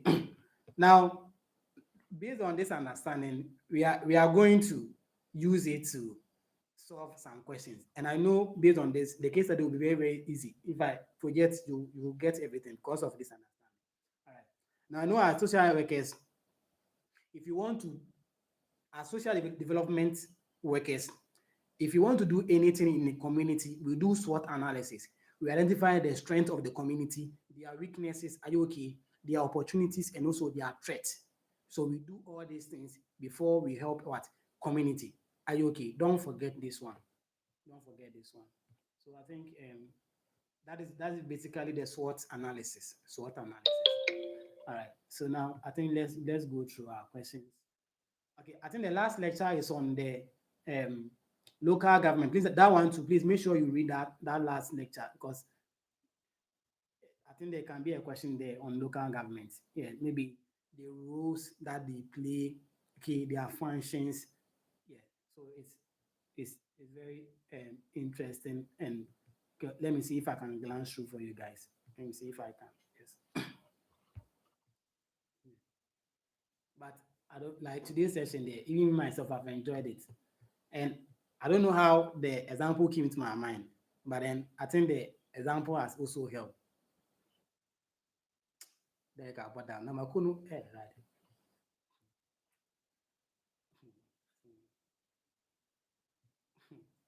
This it's fine. I don't want to talk again. It's fine. Okay. The new person to try again in the mind. If I'm a coney in two sneaking and then you try mine. Okay.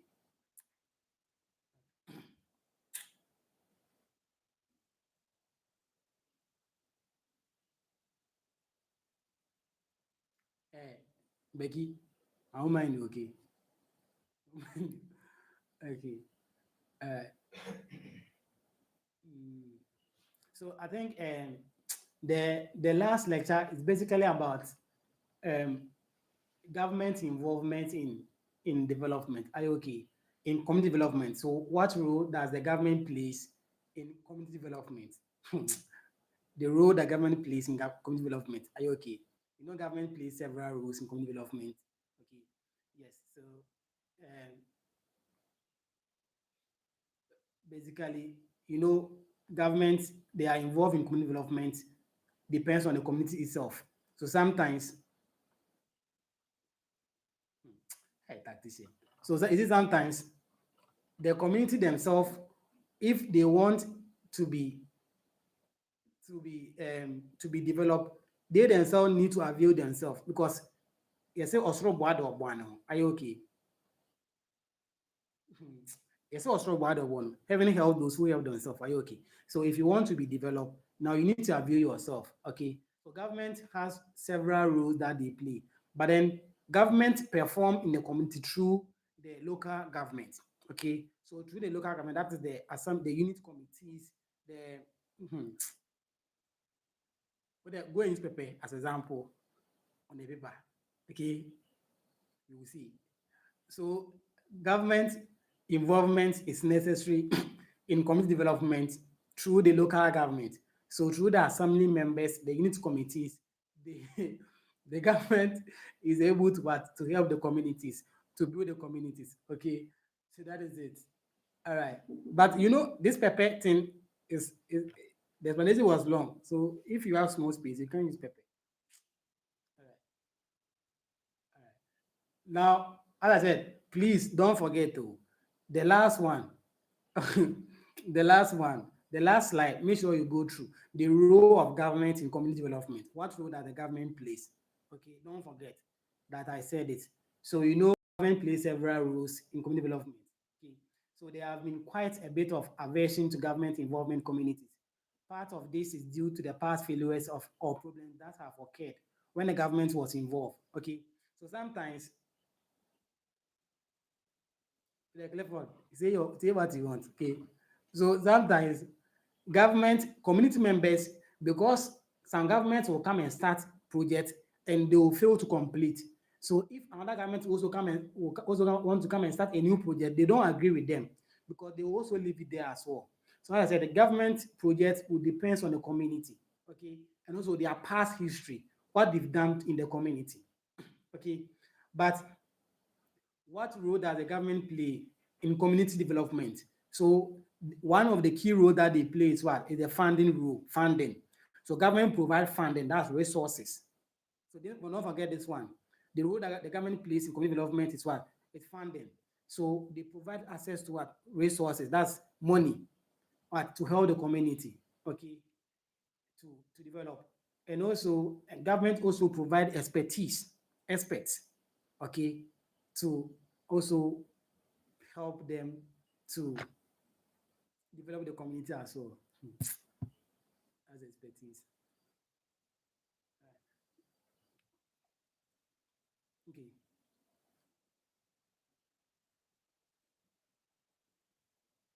Okay. So what role? Okay. Yeah. And that last slide too, you see there is something like an organogram or something. Okay, that one to look at it very well. Look at it. Like the various stages. You see, we have the regional coordinating council, we have the municipal, we have the district assembly, okay, we have the zona, we have the unit committees. Look at those things as well, because they are in the community or they are in the government and the role that they play. I think that will be all for the lectures. Please, I hope from lecture one to right where we've gotten to, you've understood it, right? Okay. All right. Now let's move on to our questions. Then I think we'll be done. Hey, this session is it has even passed this, but I think it's worth it. But it's fine. I didn't want it to get there, but it has already gotten there. So it's fine. Okay.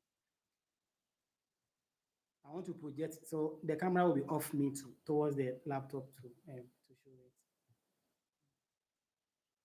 I've opened several slides. I open slides midway. They do.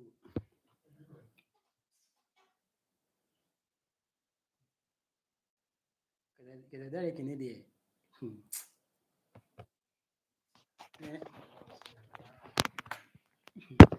and then there can join the younger behind papa.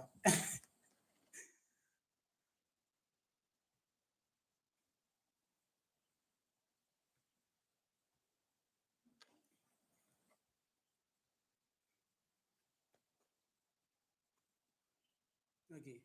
So please, I'm about to project it. So where is it now?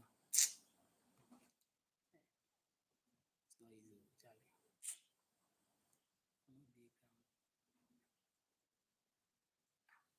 Why this thing behaving like this?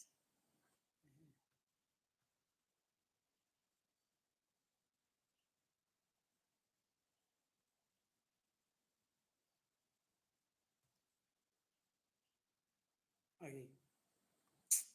So you let me read the questions, then you write it. Okay. I think that will be fine. Because if I project, I think it should be something. So you let me read and you write it. Okay. Okay. So write the question one. Write this one. Okay. So one says that discuss the historical foundation of community development. Discuss the historical foundation of community development. Discuss the historical foundation. So that is the history, the one I gave you, that it started from charity. So that is very simple. Okay. Discuss the historical foundation of community development. That's the question one. Without this one, we can all solve, right? That's the first question. That's the first question. Discuss the historical foundation of community development. That's the first question. Very simple. Very, very simple. All right. Now, the second question is state any two roles of community organizer. The second question is state any two roles of a community organizer. Okay. State any two roles of a community organizer. State any two roles of a community organizer. So, who is a community organizer and what are some of their roles that they play? I know we know them. So,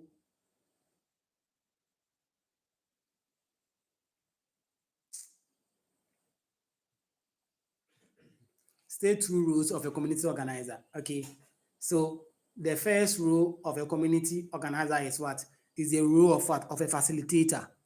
So community organizers plays the role of a facilitator. Okay.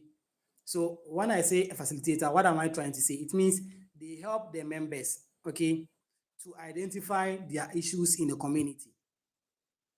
They facilitate the members. It's like they help organize them to know their problems in the community. So that's the role of a facilitator, helping the members to help identify their problems in the community. That's the role of a facilitator. Please, do you understand? That's the first role of a community organizer. Okay, first rule of a community organizer. Now, the second rule is what? Is an advocate. Advocate. So a community organizer also plays the role of an advocate. So they help advocate for the rights of the people, especially the marginalized, those who are marginalized. Okay, maybe some people they need wheelchairs, okay, or they've lost one of their hand, they are handicapped or amputated. So what they advocate for them to help them get what they're supposed to get. So that's the role of an advocate. So that's the second role of a community organizer, advocate. The first one is what? Is facilitator. The second one is what? Advocate. Another role that they also play is what? Is educator. Okay, educator or trainer, educator. So they also what? Build community capacity through teaching them. So they build community members capacity through teaching. So they educate them to what? To empower them. Are you okay? To empower them. That is what? The role of an educator.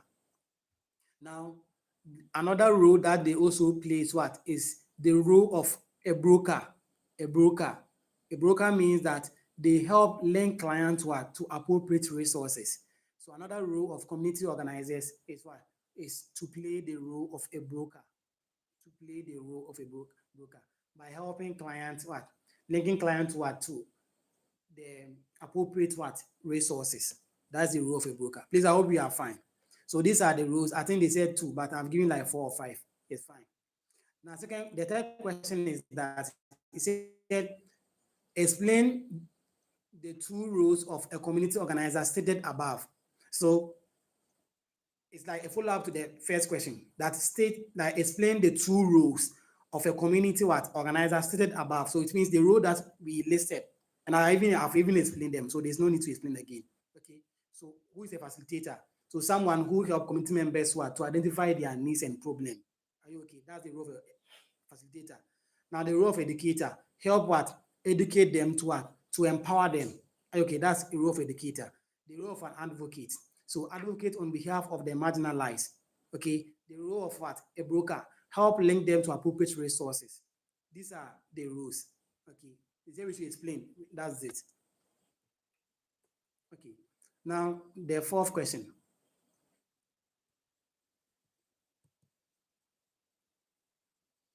Okay. Fourth question says that um I think the fourth question is a bit tricky.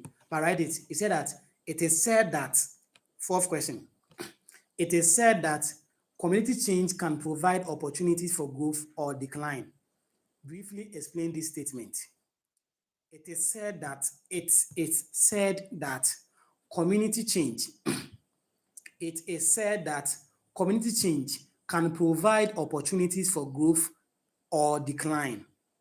It is said that community change can provide opportunities for growth or decline.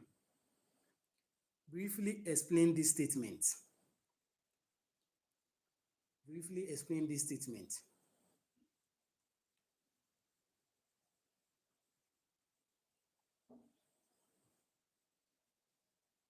Okay, so when we say community change can provide opportunity for growth, what are we trying to say?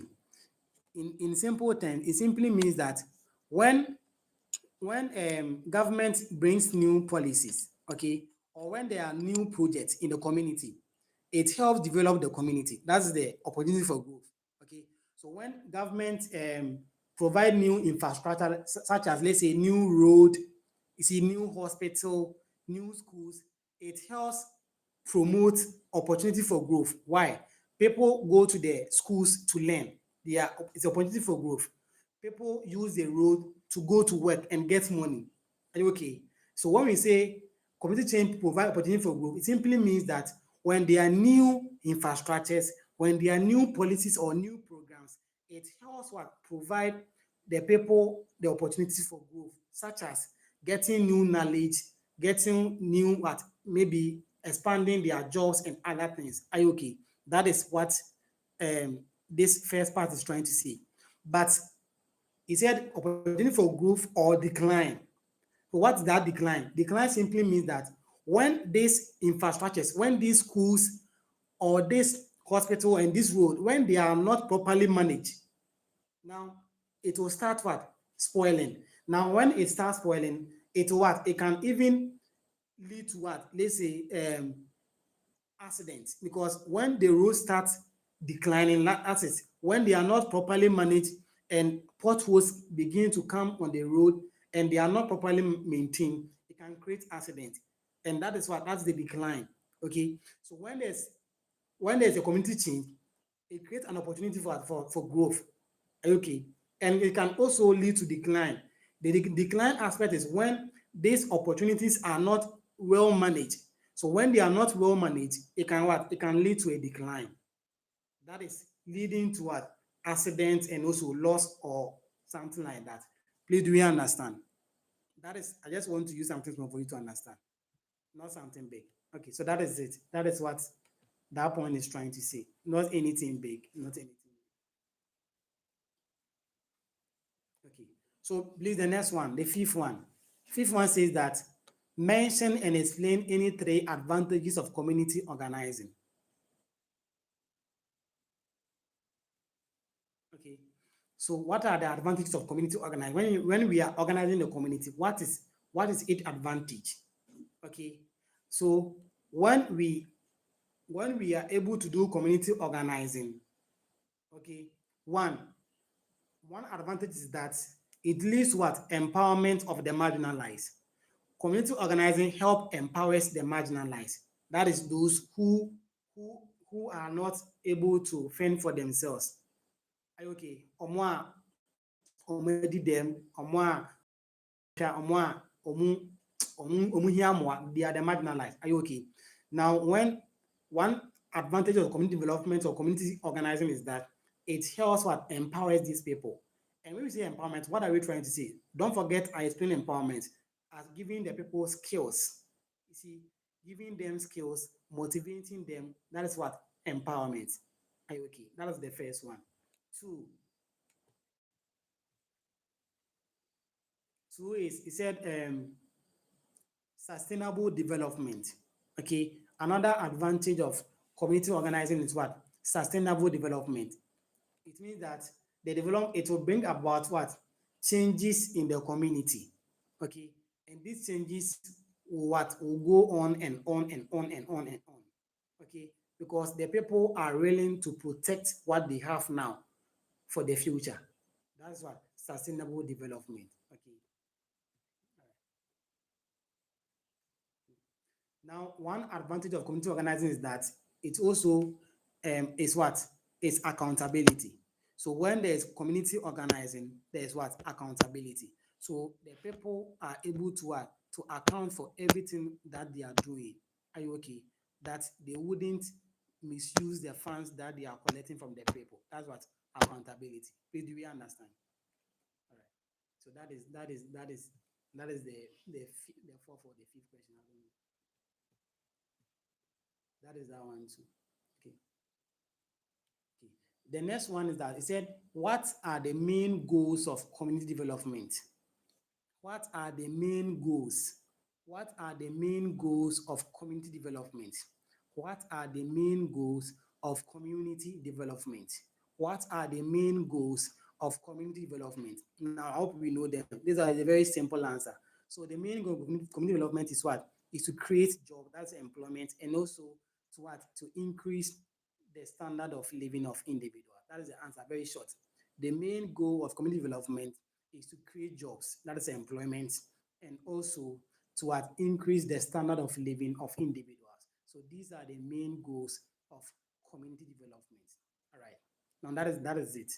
Now the next question. This is very short. The next question says that we should explain the term empowerment. So explain the term empowerment as a concept under community development. Explain the term empowerment as a concept under community development. So what is empowerment? I explained that one to you. Okay. So empowerment simply means providing what skills and also provide the provision of skills, motivation, hope, and encouragement to people, okay, to make positive change about themselves and also in the community. That is empowerment. When people are being empowerment, they make positive change in their own life and also in the community as life. That is empowerment. These are we fine. That is very simple. That is empowerment. Okay. Providing what skills. When I give David skills, when I give David motivation, when I give him hope, because when I give him skill, that is I'm giving him knowledge.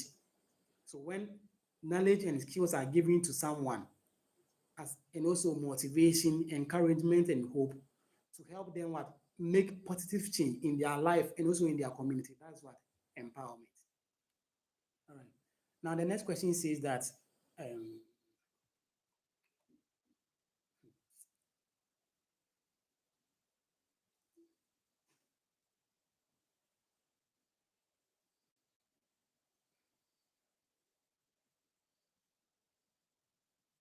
okay. Now this question say that mention and explain. Mention and explain the two kinds of social planning. Mention and explain. This one wasn't a slide, but who knows? Let's. It's good that we know that then it didn't come than it will come. Then we don't know. Okay. Mention and explain the two kinds of social planning. Mention and explain the two kinds of social planning. Mention and explain the two kinds of social planning. Okay. Derek said I should come again. The question I just explained or this one, I was talking about the preceding one or the receding one was empowerment. That's which we explained empowerment, and I've explained that empowerment is what the provision of skills, knowledge, motivation, encouragement, hope to people to make positive change in their life and also in their society or in their community. That is what empowerment. And the next question is that mention and explain two kinds of social planning. Now, the first kind or the first type of so it can be kind or type, the same thing. Okay. Now, the first kind or the first type of social planning is what? Top-down social planning. Top-down. So top-down social planning. So when we say top-down social planning, is the type of social plan that is used by the government. So you see, Mama will make policy or make announcements. Now it will come to the local government or it will come to the ministers, from the ministers to the local government, for the local government to what? To the assemblymen, to the community members. That is what? Top-down. So top-down social planning. Okay, it's mostly used by government agencies. So Mahama will make a decision. It will come to the ministers, from the ministers to the regional minister, from the regional minister to the assembly members, from the assembly members to the unit committee, from the unit committee to the people. Top-down. Okay, that's the first one. Now the second one is bottom-up. You see, we have top-down and bottom-up. Okay, so bottom up social planning, and this bottom up is an approach that is used by what community members themselves. Okay, so the community member themselves uses the bottom up approach. That is, maybe they find problems in the community, they themselves find a problem. Now they will send the problem to what? To the assemblyman. So you see, from the members to assemblyman, from the assemblyman to the president, or to the minister, from the minister to the president. So bottom up. So the members themselves will identify some needs in the society. Now they will write petition or something to those in what? In high offices. Are you okay? So that's bottom up. Don't forget to. Okay, so we are almost done. I think we will finish with the case study. Okay. So the next one says that he said this one too, I don't know, but it can come. He said, in the slides, we have different scholars who define community development. Maybe you can get a question like, we can get a simple question like, let's say, what is community development? Or this question, using at least two scholarly definitions, explain the concept of what? community development. So using at least two scholarly definitions, explain the concept of what community development. So this one is just if you go look through your slides, is it we have four scholars who have defined community development. I don't know.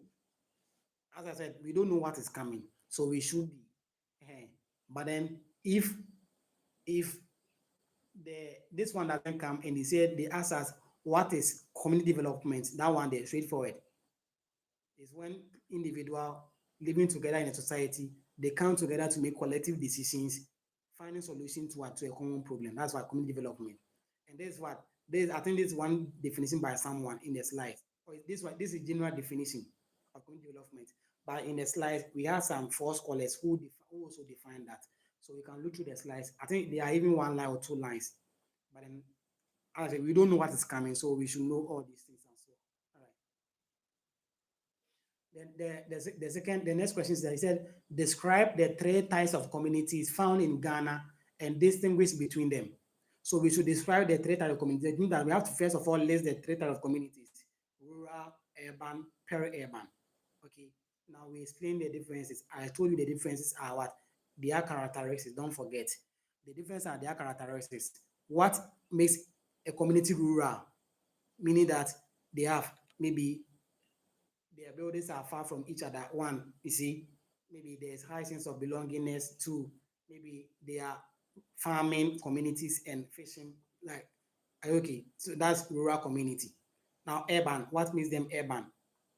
Industries, okay, companies, white collar jobs, okay, individualism and the rest. So no, all this is okay. So this is the answer to the question. Very, very simple. Very, very simple. Okay.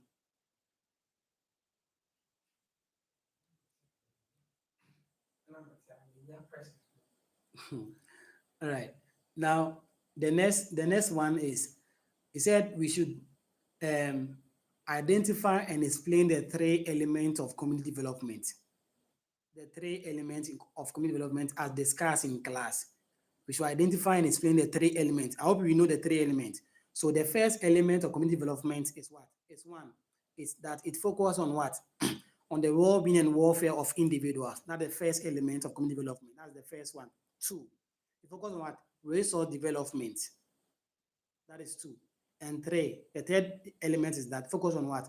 Organizational what? Development. So these are the three elements of social development. Please repeat the answer. Question one. The first question. The first, hey, Rasta, this one there. As you go to the first question, oh, I don't get you because the first question there is far out. Very far. All right. So that is it. So these are the elements of community development. Okay. All right. So that is it. Now the next question is that he said distinguish between human capital and social capital. Okay. Distinguish between human capital and social capital. Distinguish between human capital and social capital. Okay, so that is it. So with human capital and social capital, I've already told you the difference between them. Now when I say human capital is basically talking about the skills, the capacity, the knowledge, okay, the kind of relationship, okay, our self-esteem, our knowledge, our skills, our ability that individual possesses, our relationship skills. That is human capital. But when we see social capital, it's about what? The networks. The network that exists between individuals. And through that networks, it will what? It will help in what? In infrastructure, social infrastructures like schools. Because if I have network with, let's say, Dangote, I can get money from him and build school. That is what? Social capital. Okay. So that's the difference between the two. Social capital and also human capital. So don't forget that one. Okay. The next one says that distinguish between need identification and need assessment. We should differentiate between need identification and needs assessment. I told you they are not the same. They are not the same. So make sure you know the difference between them. That need identification is basically we identifying the needs, but need assessment goes beyond need identification. Within the assessment, we try to know which one is the most pressing need that they are facing. Okay, so know the difference between the two. They are not the same. They are not the same. Okay.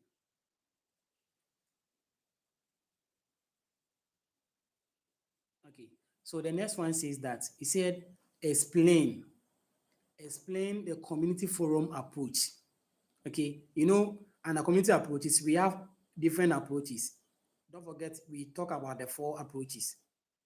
Don't forget, we talk about the community forum approach, the nominal group approach, the Delphi approach, and also community expressions. Don't forget impression or something like that. Community impression. Don't forget there are four approaches. But then the question says that we should explain community forum approach to what? To needs assessment. It's just for us to explain what community forum approach is, and I've explained that one to you. I have explained that.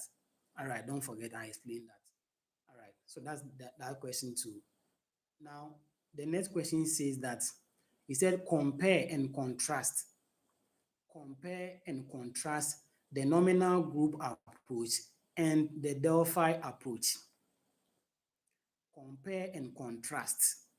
Compare and contrast the nominal group approach and the Delphi or the Delphi approach as methods of community group assessment.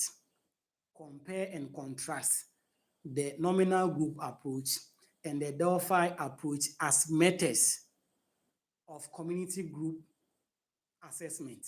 Now, I explain the difference between the nominal group approach and also the Delphi or the Delphi approach. I explained it. If you remember, I explained that the difference between the two. Don't forget, maybe if you really watch the video, I think it's there. But I remember I explained that one too. Don't forget. This question is even funny. Is that explain the role of decentralization? Ahana makuchini bemu. Hani there. Decentralization, the Bible was explain the role of decentralization in promoting community development in Ghana. Explain the role of what?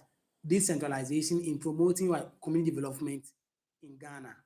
Now, you have to explain what role can decentralization play in community development. That is when powers are being shared, when responsibilities are being shared across different sectors, across different departments, it will help what? Improve what?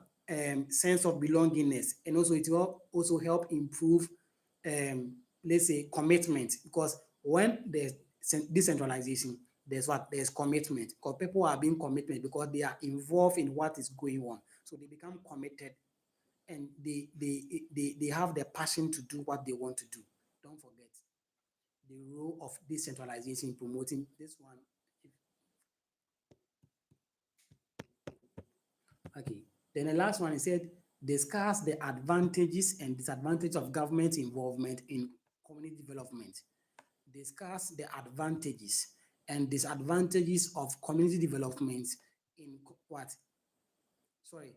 Discuss the advantages and disadvantages of government involvement. Discuss the advantages and disadvantages of government involvement in community development. This one too, don't forget. The last slide, I said go and read it. Go and read it. What are the benefits of government involvement in community development? One benefit is that government always provide funds, resources. Okay.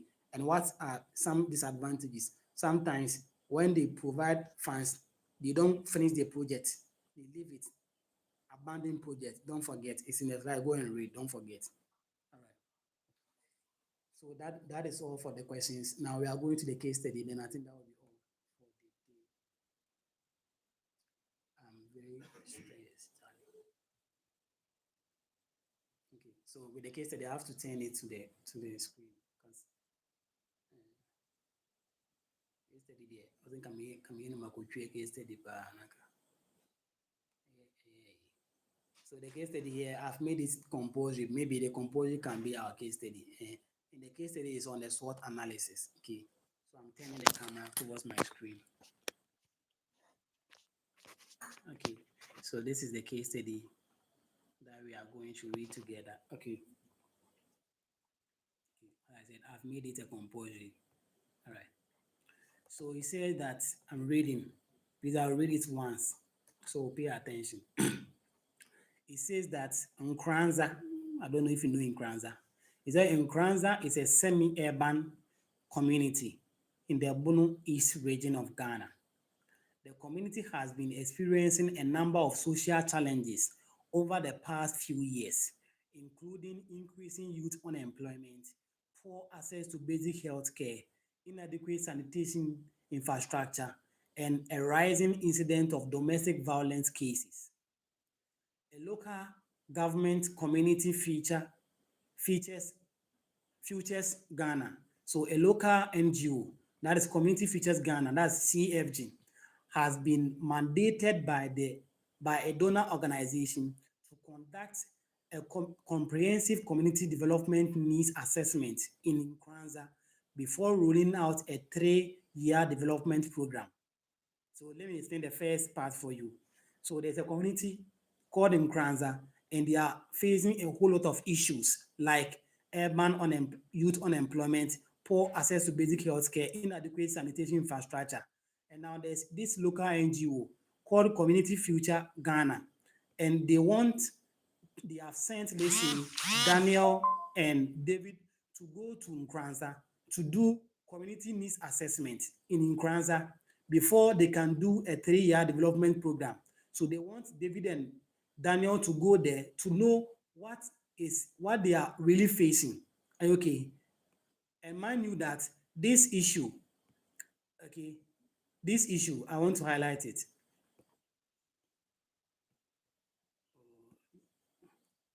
I'm coming here. I'm coming.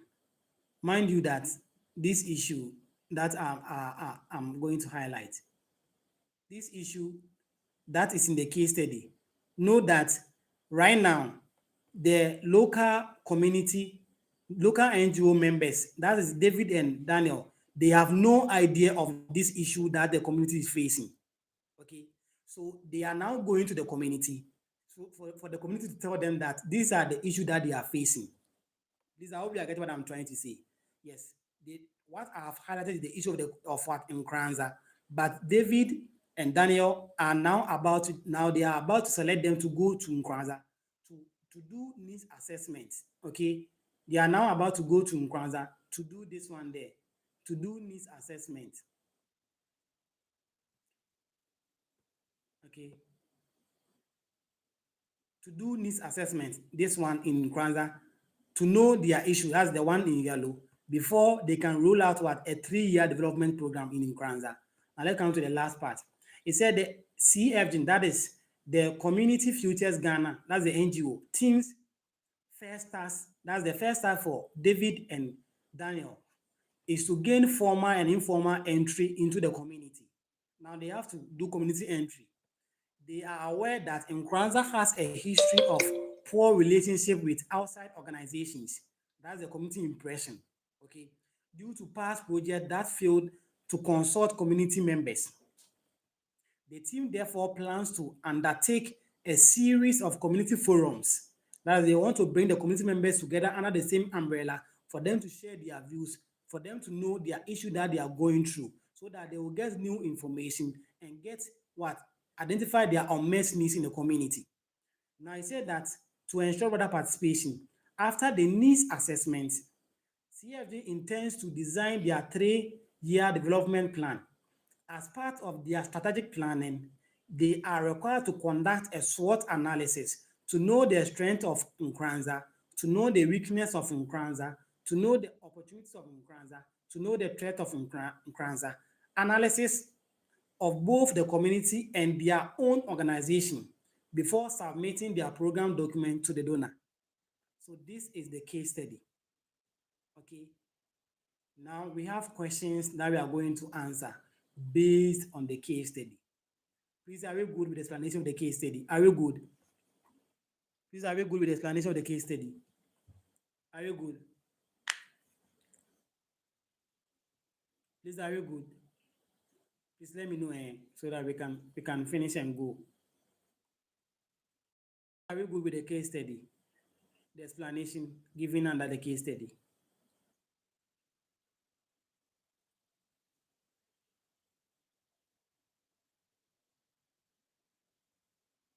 Please, are you good? Let me know if you are good. Okay. So that's the case study. Okay, that's the case study. Um, I think it's very visible, and if you read through, you it's really understandable. But yeah, say. All right. Now let's go to the questions and see. So the first question. Okay. It said, explain what community entry means in the context of community development practice. Identify and describe three strategies that CFG team should use to gain successful entry into Nkranza community, given its history with outside organizations. Explain what community entry means in the context of community development practice. Identify and describe three strategies the CFG team, that's David and Daniel, should use to gain successful entry into Nkranza community, given the history with outside organization. So this is the first question. This is the first question. Okay, this is the first question. All right. So I want us to read the question. Then when we are done, then we solve it together. So please, are we done with the first question? I want you to write it. Then when we are done, we solve them. I'll just turn off the this and then we all solve it together. Very simple. A very simple case study. It's very simple. Okay. Let me de-highlight it. Okay. So that's the first question. Now the second question says that he said define needs assessment as used in community development. So like this one is trying to say that we should define needs assessment. Okay. He said recommend and justify three appropriate methods of needs identification. So methods of needs identification is in the video. I talk about them. The survey, the social indicator, and the rest. The citizen surveys, they are explaining about them. Okay. CFD team should use in Nkranza for each method. Explain why it is suitable for community like this one. You see, this my case study is a bit complex, but then it's better to have to understand this one so that you will be able to do the rest. The rest, okay. Don't forget. Don't worry if it is difficult, but then I'll explain so that it will become very very short, easy to go with. Okay. All right. So that's the second question. Okay. So then the third question says that the CFG team plans to hold a community forum in Nkranza. Explain the purpose and key features of community forum approach. So you see this question I explain that. What is the purpose of community forum? One is that it helps us to get new information. That is one. Two, it also help us to identify the unmet needs of the community. These are the purpose of our community forum. Don't forget. Okay. Is there any its key features? What are the key features? We talk about them, don't worry. Is there identify two other community group approaches that could supplement the community forum. So you see these approaches, we have the Delphi one, we have the nominal one. These are all community approaches, they are there. Don't forget them. Say state one advantage and one limitation of holding a community forum in a community with Nkranza background. Okay, this one too is also there. Don't forget. So it's not difficult. Don't worry. When I'm done, I'll compile something for you guys. Don't worry. So this one is also there. Then the last one says that we should conduct a SWOT analysis of the encounter community using information from the case. So you should identify at least two items under each of the four components. That's we should identify two items under their strengths, under their weakness, under their opportunities, and also under their threats. I like this type of the last question. I think is a very examinable question that we might have, even though they are all examinable. But I like the sort parts of it. Okay, all right. These are the questions that we are going to solve. Of course, we have to have a little faith. That one there, very important, right? All right. So these are the questions. These are the case study questions. They are four solid, powerful questions. Okay, all right. Now I'm going to turn the camera towards me, then we take them one after the other, then I will briefly explain them. Time is fast spent. Maybe within 5 minutes, I can explain them rapidly, then we are good to go so that we can go through them. And don't forget that we have to, after reading, you have to revisit the video, then you get some of the examples and some of the explanation well. It's for your own good. Yeah, for your own good. All right. So that is it. So now let me turn the camera off me. So I think you've gotten the questions right. There are four questions. Yeah, there are four questions. So these are the four questions. And this is a case study question that we are doing, and we are done for the day. So I'm turning the camera towards me, then I'll explain it. All right.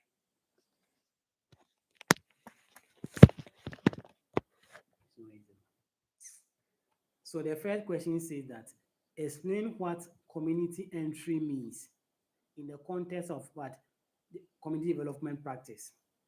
So when we say community entry, what are we trying to say? What is the definition of community entry? He said, explain what community entry means in the context of what development practice, and identify and describe three strategies that the CFG team should use to gain successful entry in the community of Nkranza. Okay, now we have to explain what community entry is. That's the first thing that we have to explain. Without a doubt, we have to explain that one. What community entry is. And when we say community entry, you know what community entry is, right?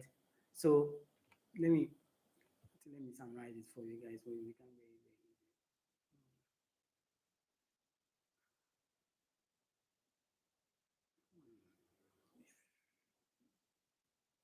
okay. So when we say community entry, is what is when an external person is what is entering into what a community, or it's a deliberate effort where an outsider, that's an individual, introduce themselves to a community. That's community entry.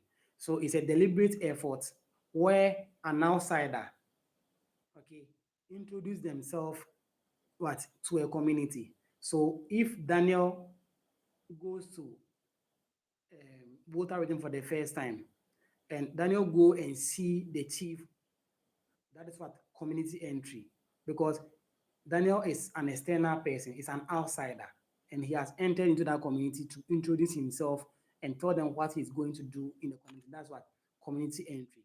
So a deliberate attempt where an outsider enters into a community. Are you okay? That is what, or introduce themselves into a community. That is community entry. Okay. So he said, what strategies can they use to gain? Now, if Daniel is going to enter into a community, what strategies can Daniel use to gain a successful entry into the community? So Daniel can use what we call engagement with gatekeepers or community leaders. So if Daniel engaged the community leaders, that is one way he can use to enter the community. Okay, engagement with the community leaders. That's one way. Don't forget. And another way is what? Through transparent communication. So if Daniel is transparent in his communication, okay, so you have a good intention, you have good communication, you have good intention for the community. It's also one way that you can also use to enter the community. Right. Now, another way is also through community meetings community meetings. So through community meetings, maybe you meet them before going to the community. It's also one way that you can also use to enter the community. And these are all strategies that Daniel can use to enter the community through engagement with the gatekeepers. When I say gatekeeper, that's the community leader. That is one. Through transparent communication. Okay, when Daniel has good intentions and communicates well with them, it's also another strategy. And also through community meetings. So these are some of the ways that Daniel can use to enter into the community. So that is the first one. Okay, that's the first one. That's the first one.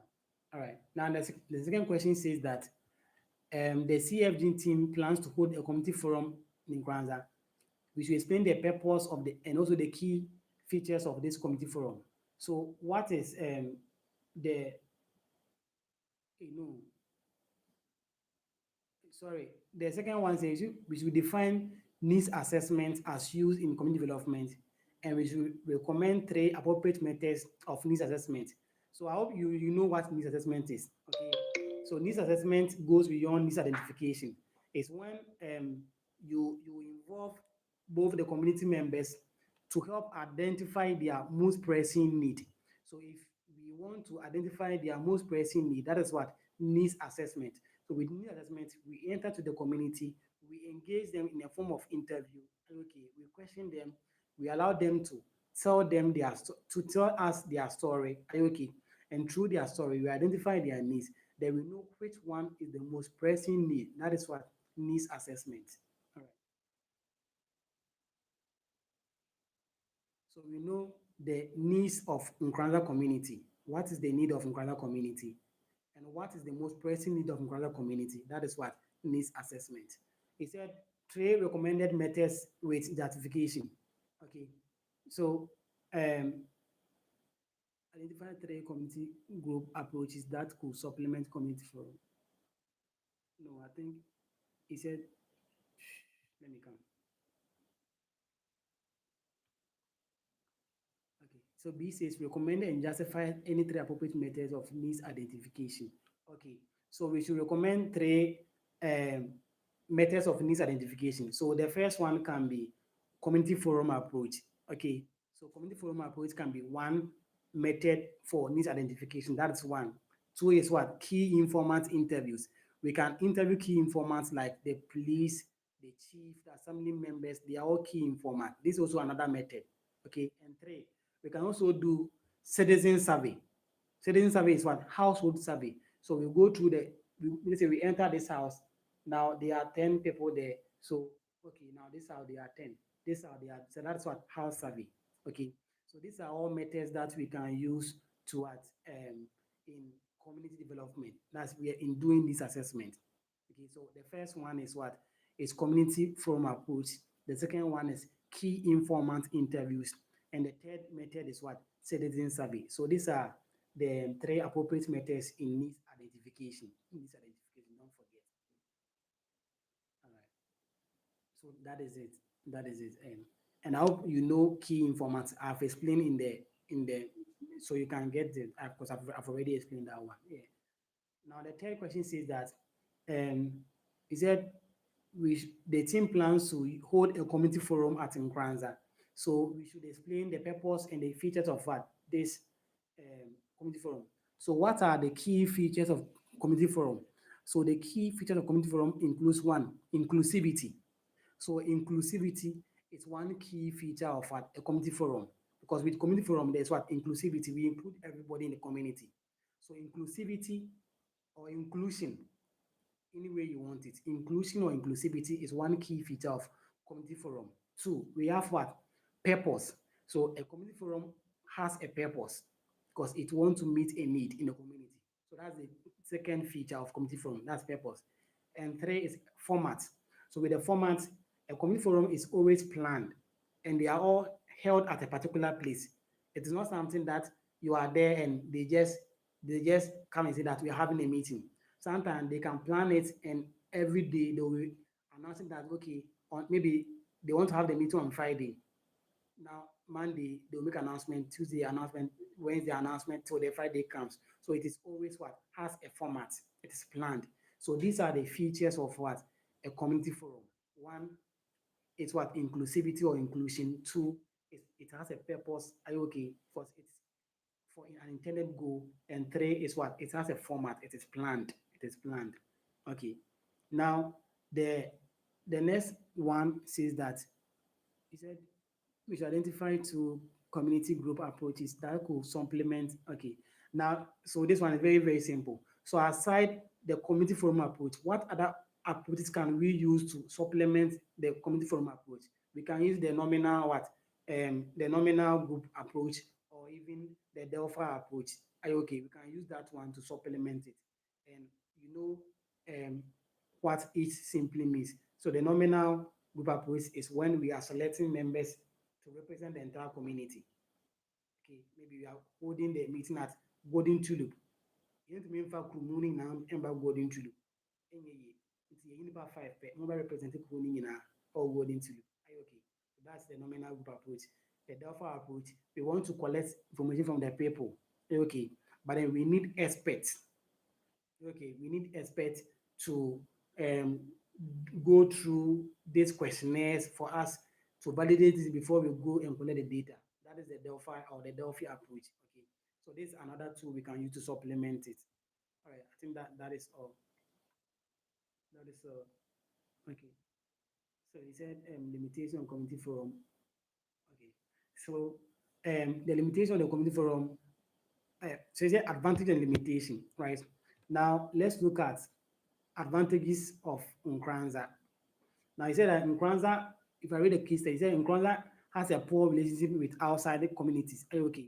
So I think if they have a poor relationship with outside communities, then it means that if we use the community forum and we bring all of them together, because it is inclusive in nature, it's an advantage. It will help them what to let me say to respect others, okay, or to respect the officer that is coming to them.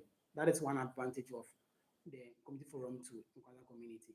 Now, the disadvantage is that, or the limitation is that, um, maybe if you bring all of them under the same umbrella, these are people are powerful and they will not let people to speak. Some people, if they are speaking, they don't want you to also speak.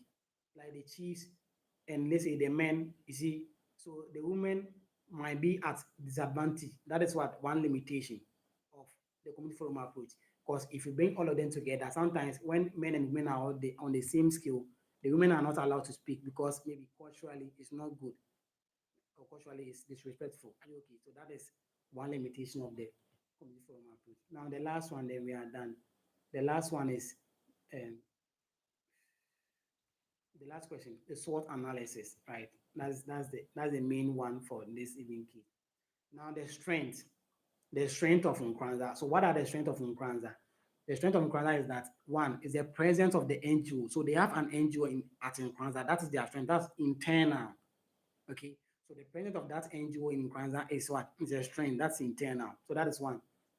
And two, um, existence of what? Of traditional structures. They have chiefs, community leaders in Nkranza. That's also what? A strength. This are you getting me? That's the strength. So the presence of the NGO is a strength. The presence of the chiefs and community leaders is also what? A strength. And also, they having a strong community identity is also a strength. They have a strong community identity. That's also a strength. So these are all internal within Nkranza. So that's the strength of Nkranza. These are you fine. All right. That's Nkranza. Now let's see their weakness. What is the weakness of Nkranza? So looking at the case study, their weakness is that they have a history of breaking trust with outsiders. So Nkranza has a history of breaking what trust with outsiders. They normally don't trust outsiders because when outsider comes, they treat them anyhow. So outsider don't want to come to Nkranza. So that is their weakness. Are you okay? Yes. And don't forget, um, weakness are also internal. Don't forget I told you that weakness are also so strength is internal. Weakness is also internal. Don't forget I told you that. Okay. Now another weakness of Nkranza is that is limited local financial resources. They don't have resources in Nkranza, so that's also another weakness. They have limited resources in Nkranza. That's also another weakness. Limited resources. Don't forget, it's also another weakness. And another weakness is that they have high rate of domestic violence. So all the weaknesses are the problems I highlighted. The one I highlighted in yellow. These are the weaknesses. Don't forget. The one that was highlighted in yellow, they are all the weaknesses of Nkranza. Okay, the issues. Are you okay? They are all weaknesses.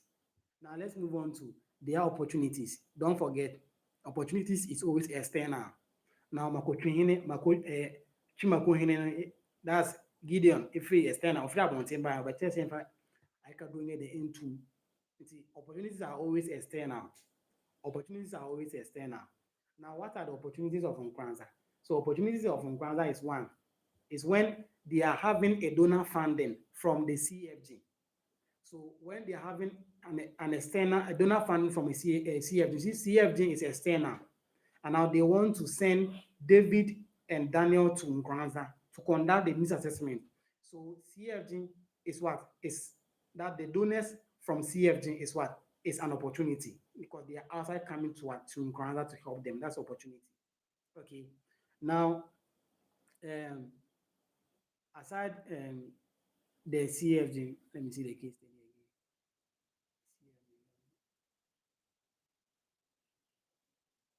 again. Okay. Now, aside CFG too, now another opportunity is what is government decentralization policies. Okay. Now, government breaking down the powers. Okay, that's also another opportunity because now we can have people coming outside to what to also come and help them. So with the opportunity that's is always external. Opportunity are always external. Now we can also look at partnership. Okay, that's potential partnership. So potential partners to create employment for them is also what another opportunities. So they're looking for potential partners to create employment for them is also what opportunity. And now the threat. Threat is also what external. Okay, so don't forget. Now let me give you this one. Strengths are internal and they are always positive. Strengths are internal and they are always positive. Two, weakness are internal and they are always negative. Weakness are internal and they are always negative. Three, opportunities are external and they are always positive. Opportunities are external and they are always positive. Four, threats are external and they are always negative.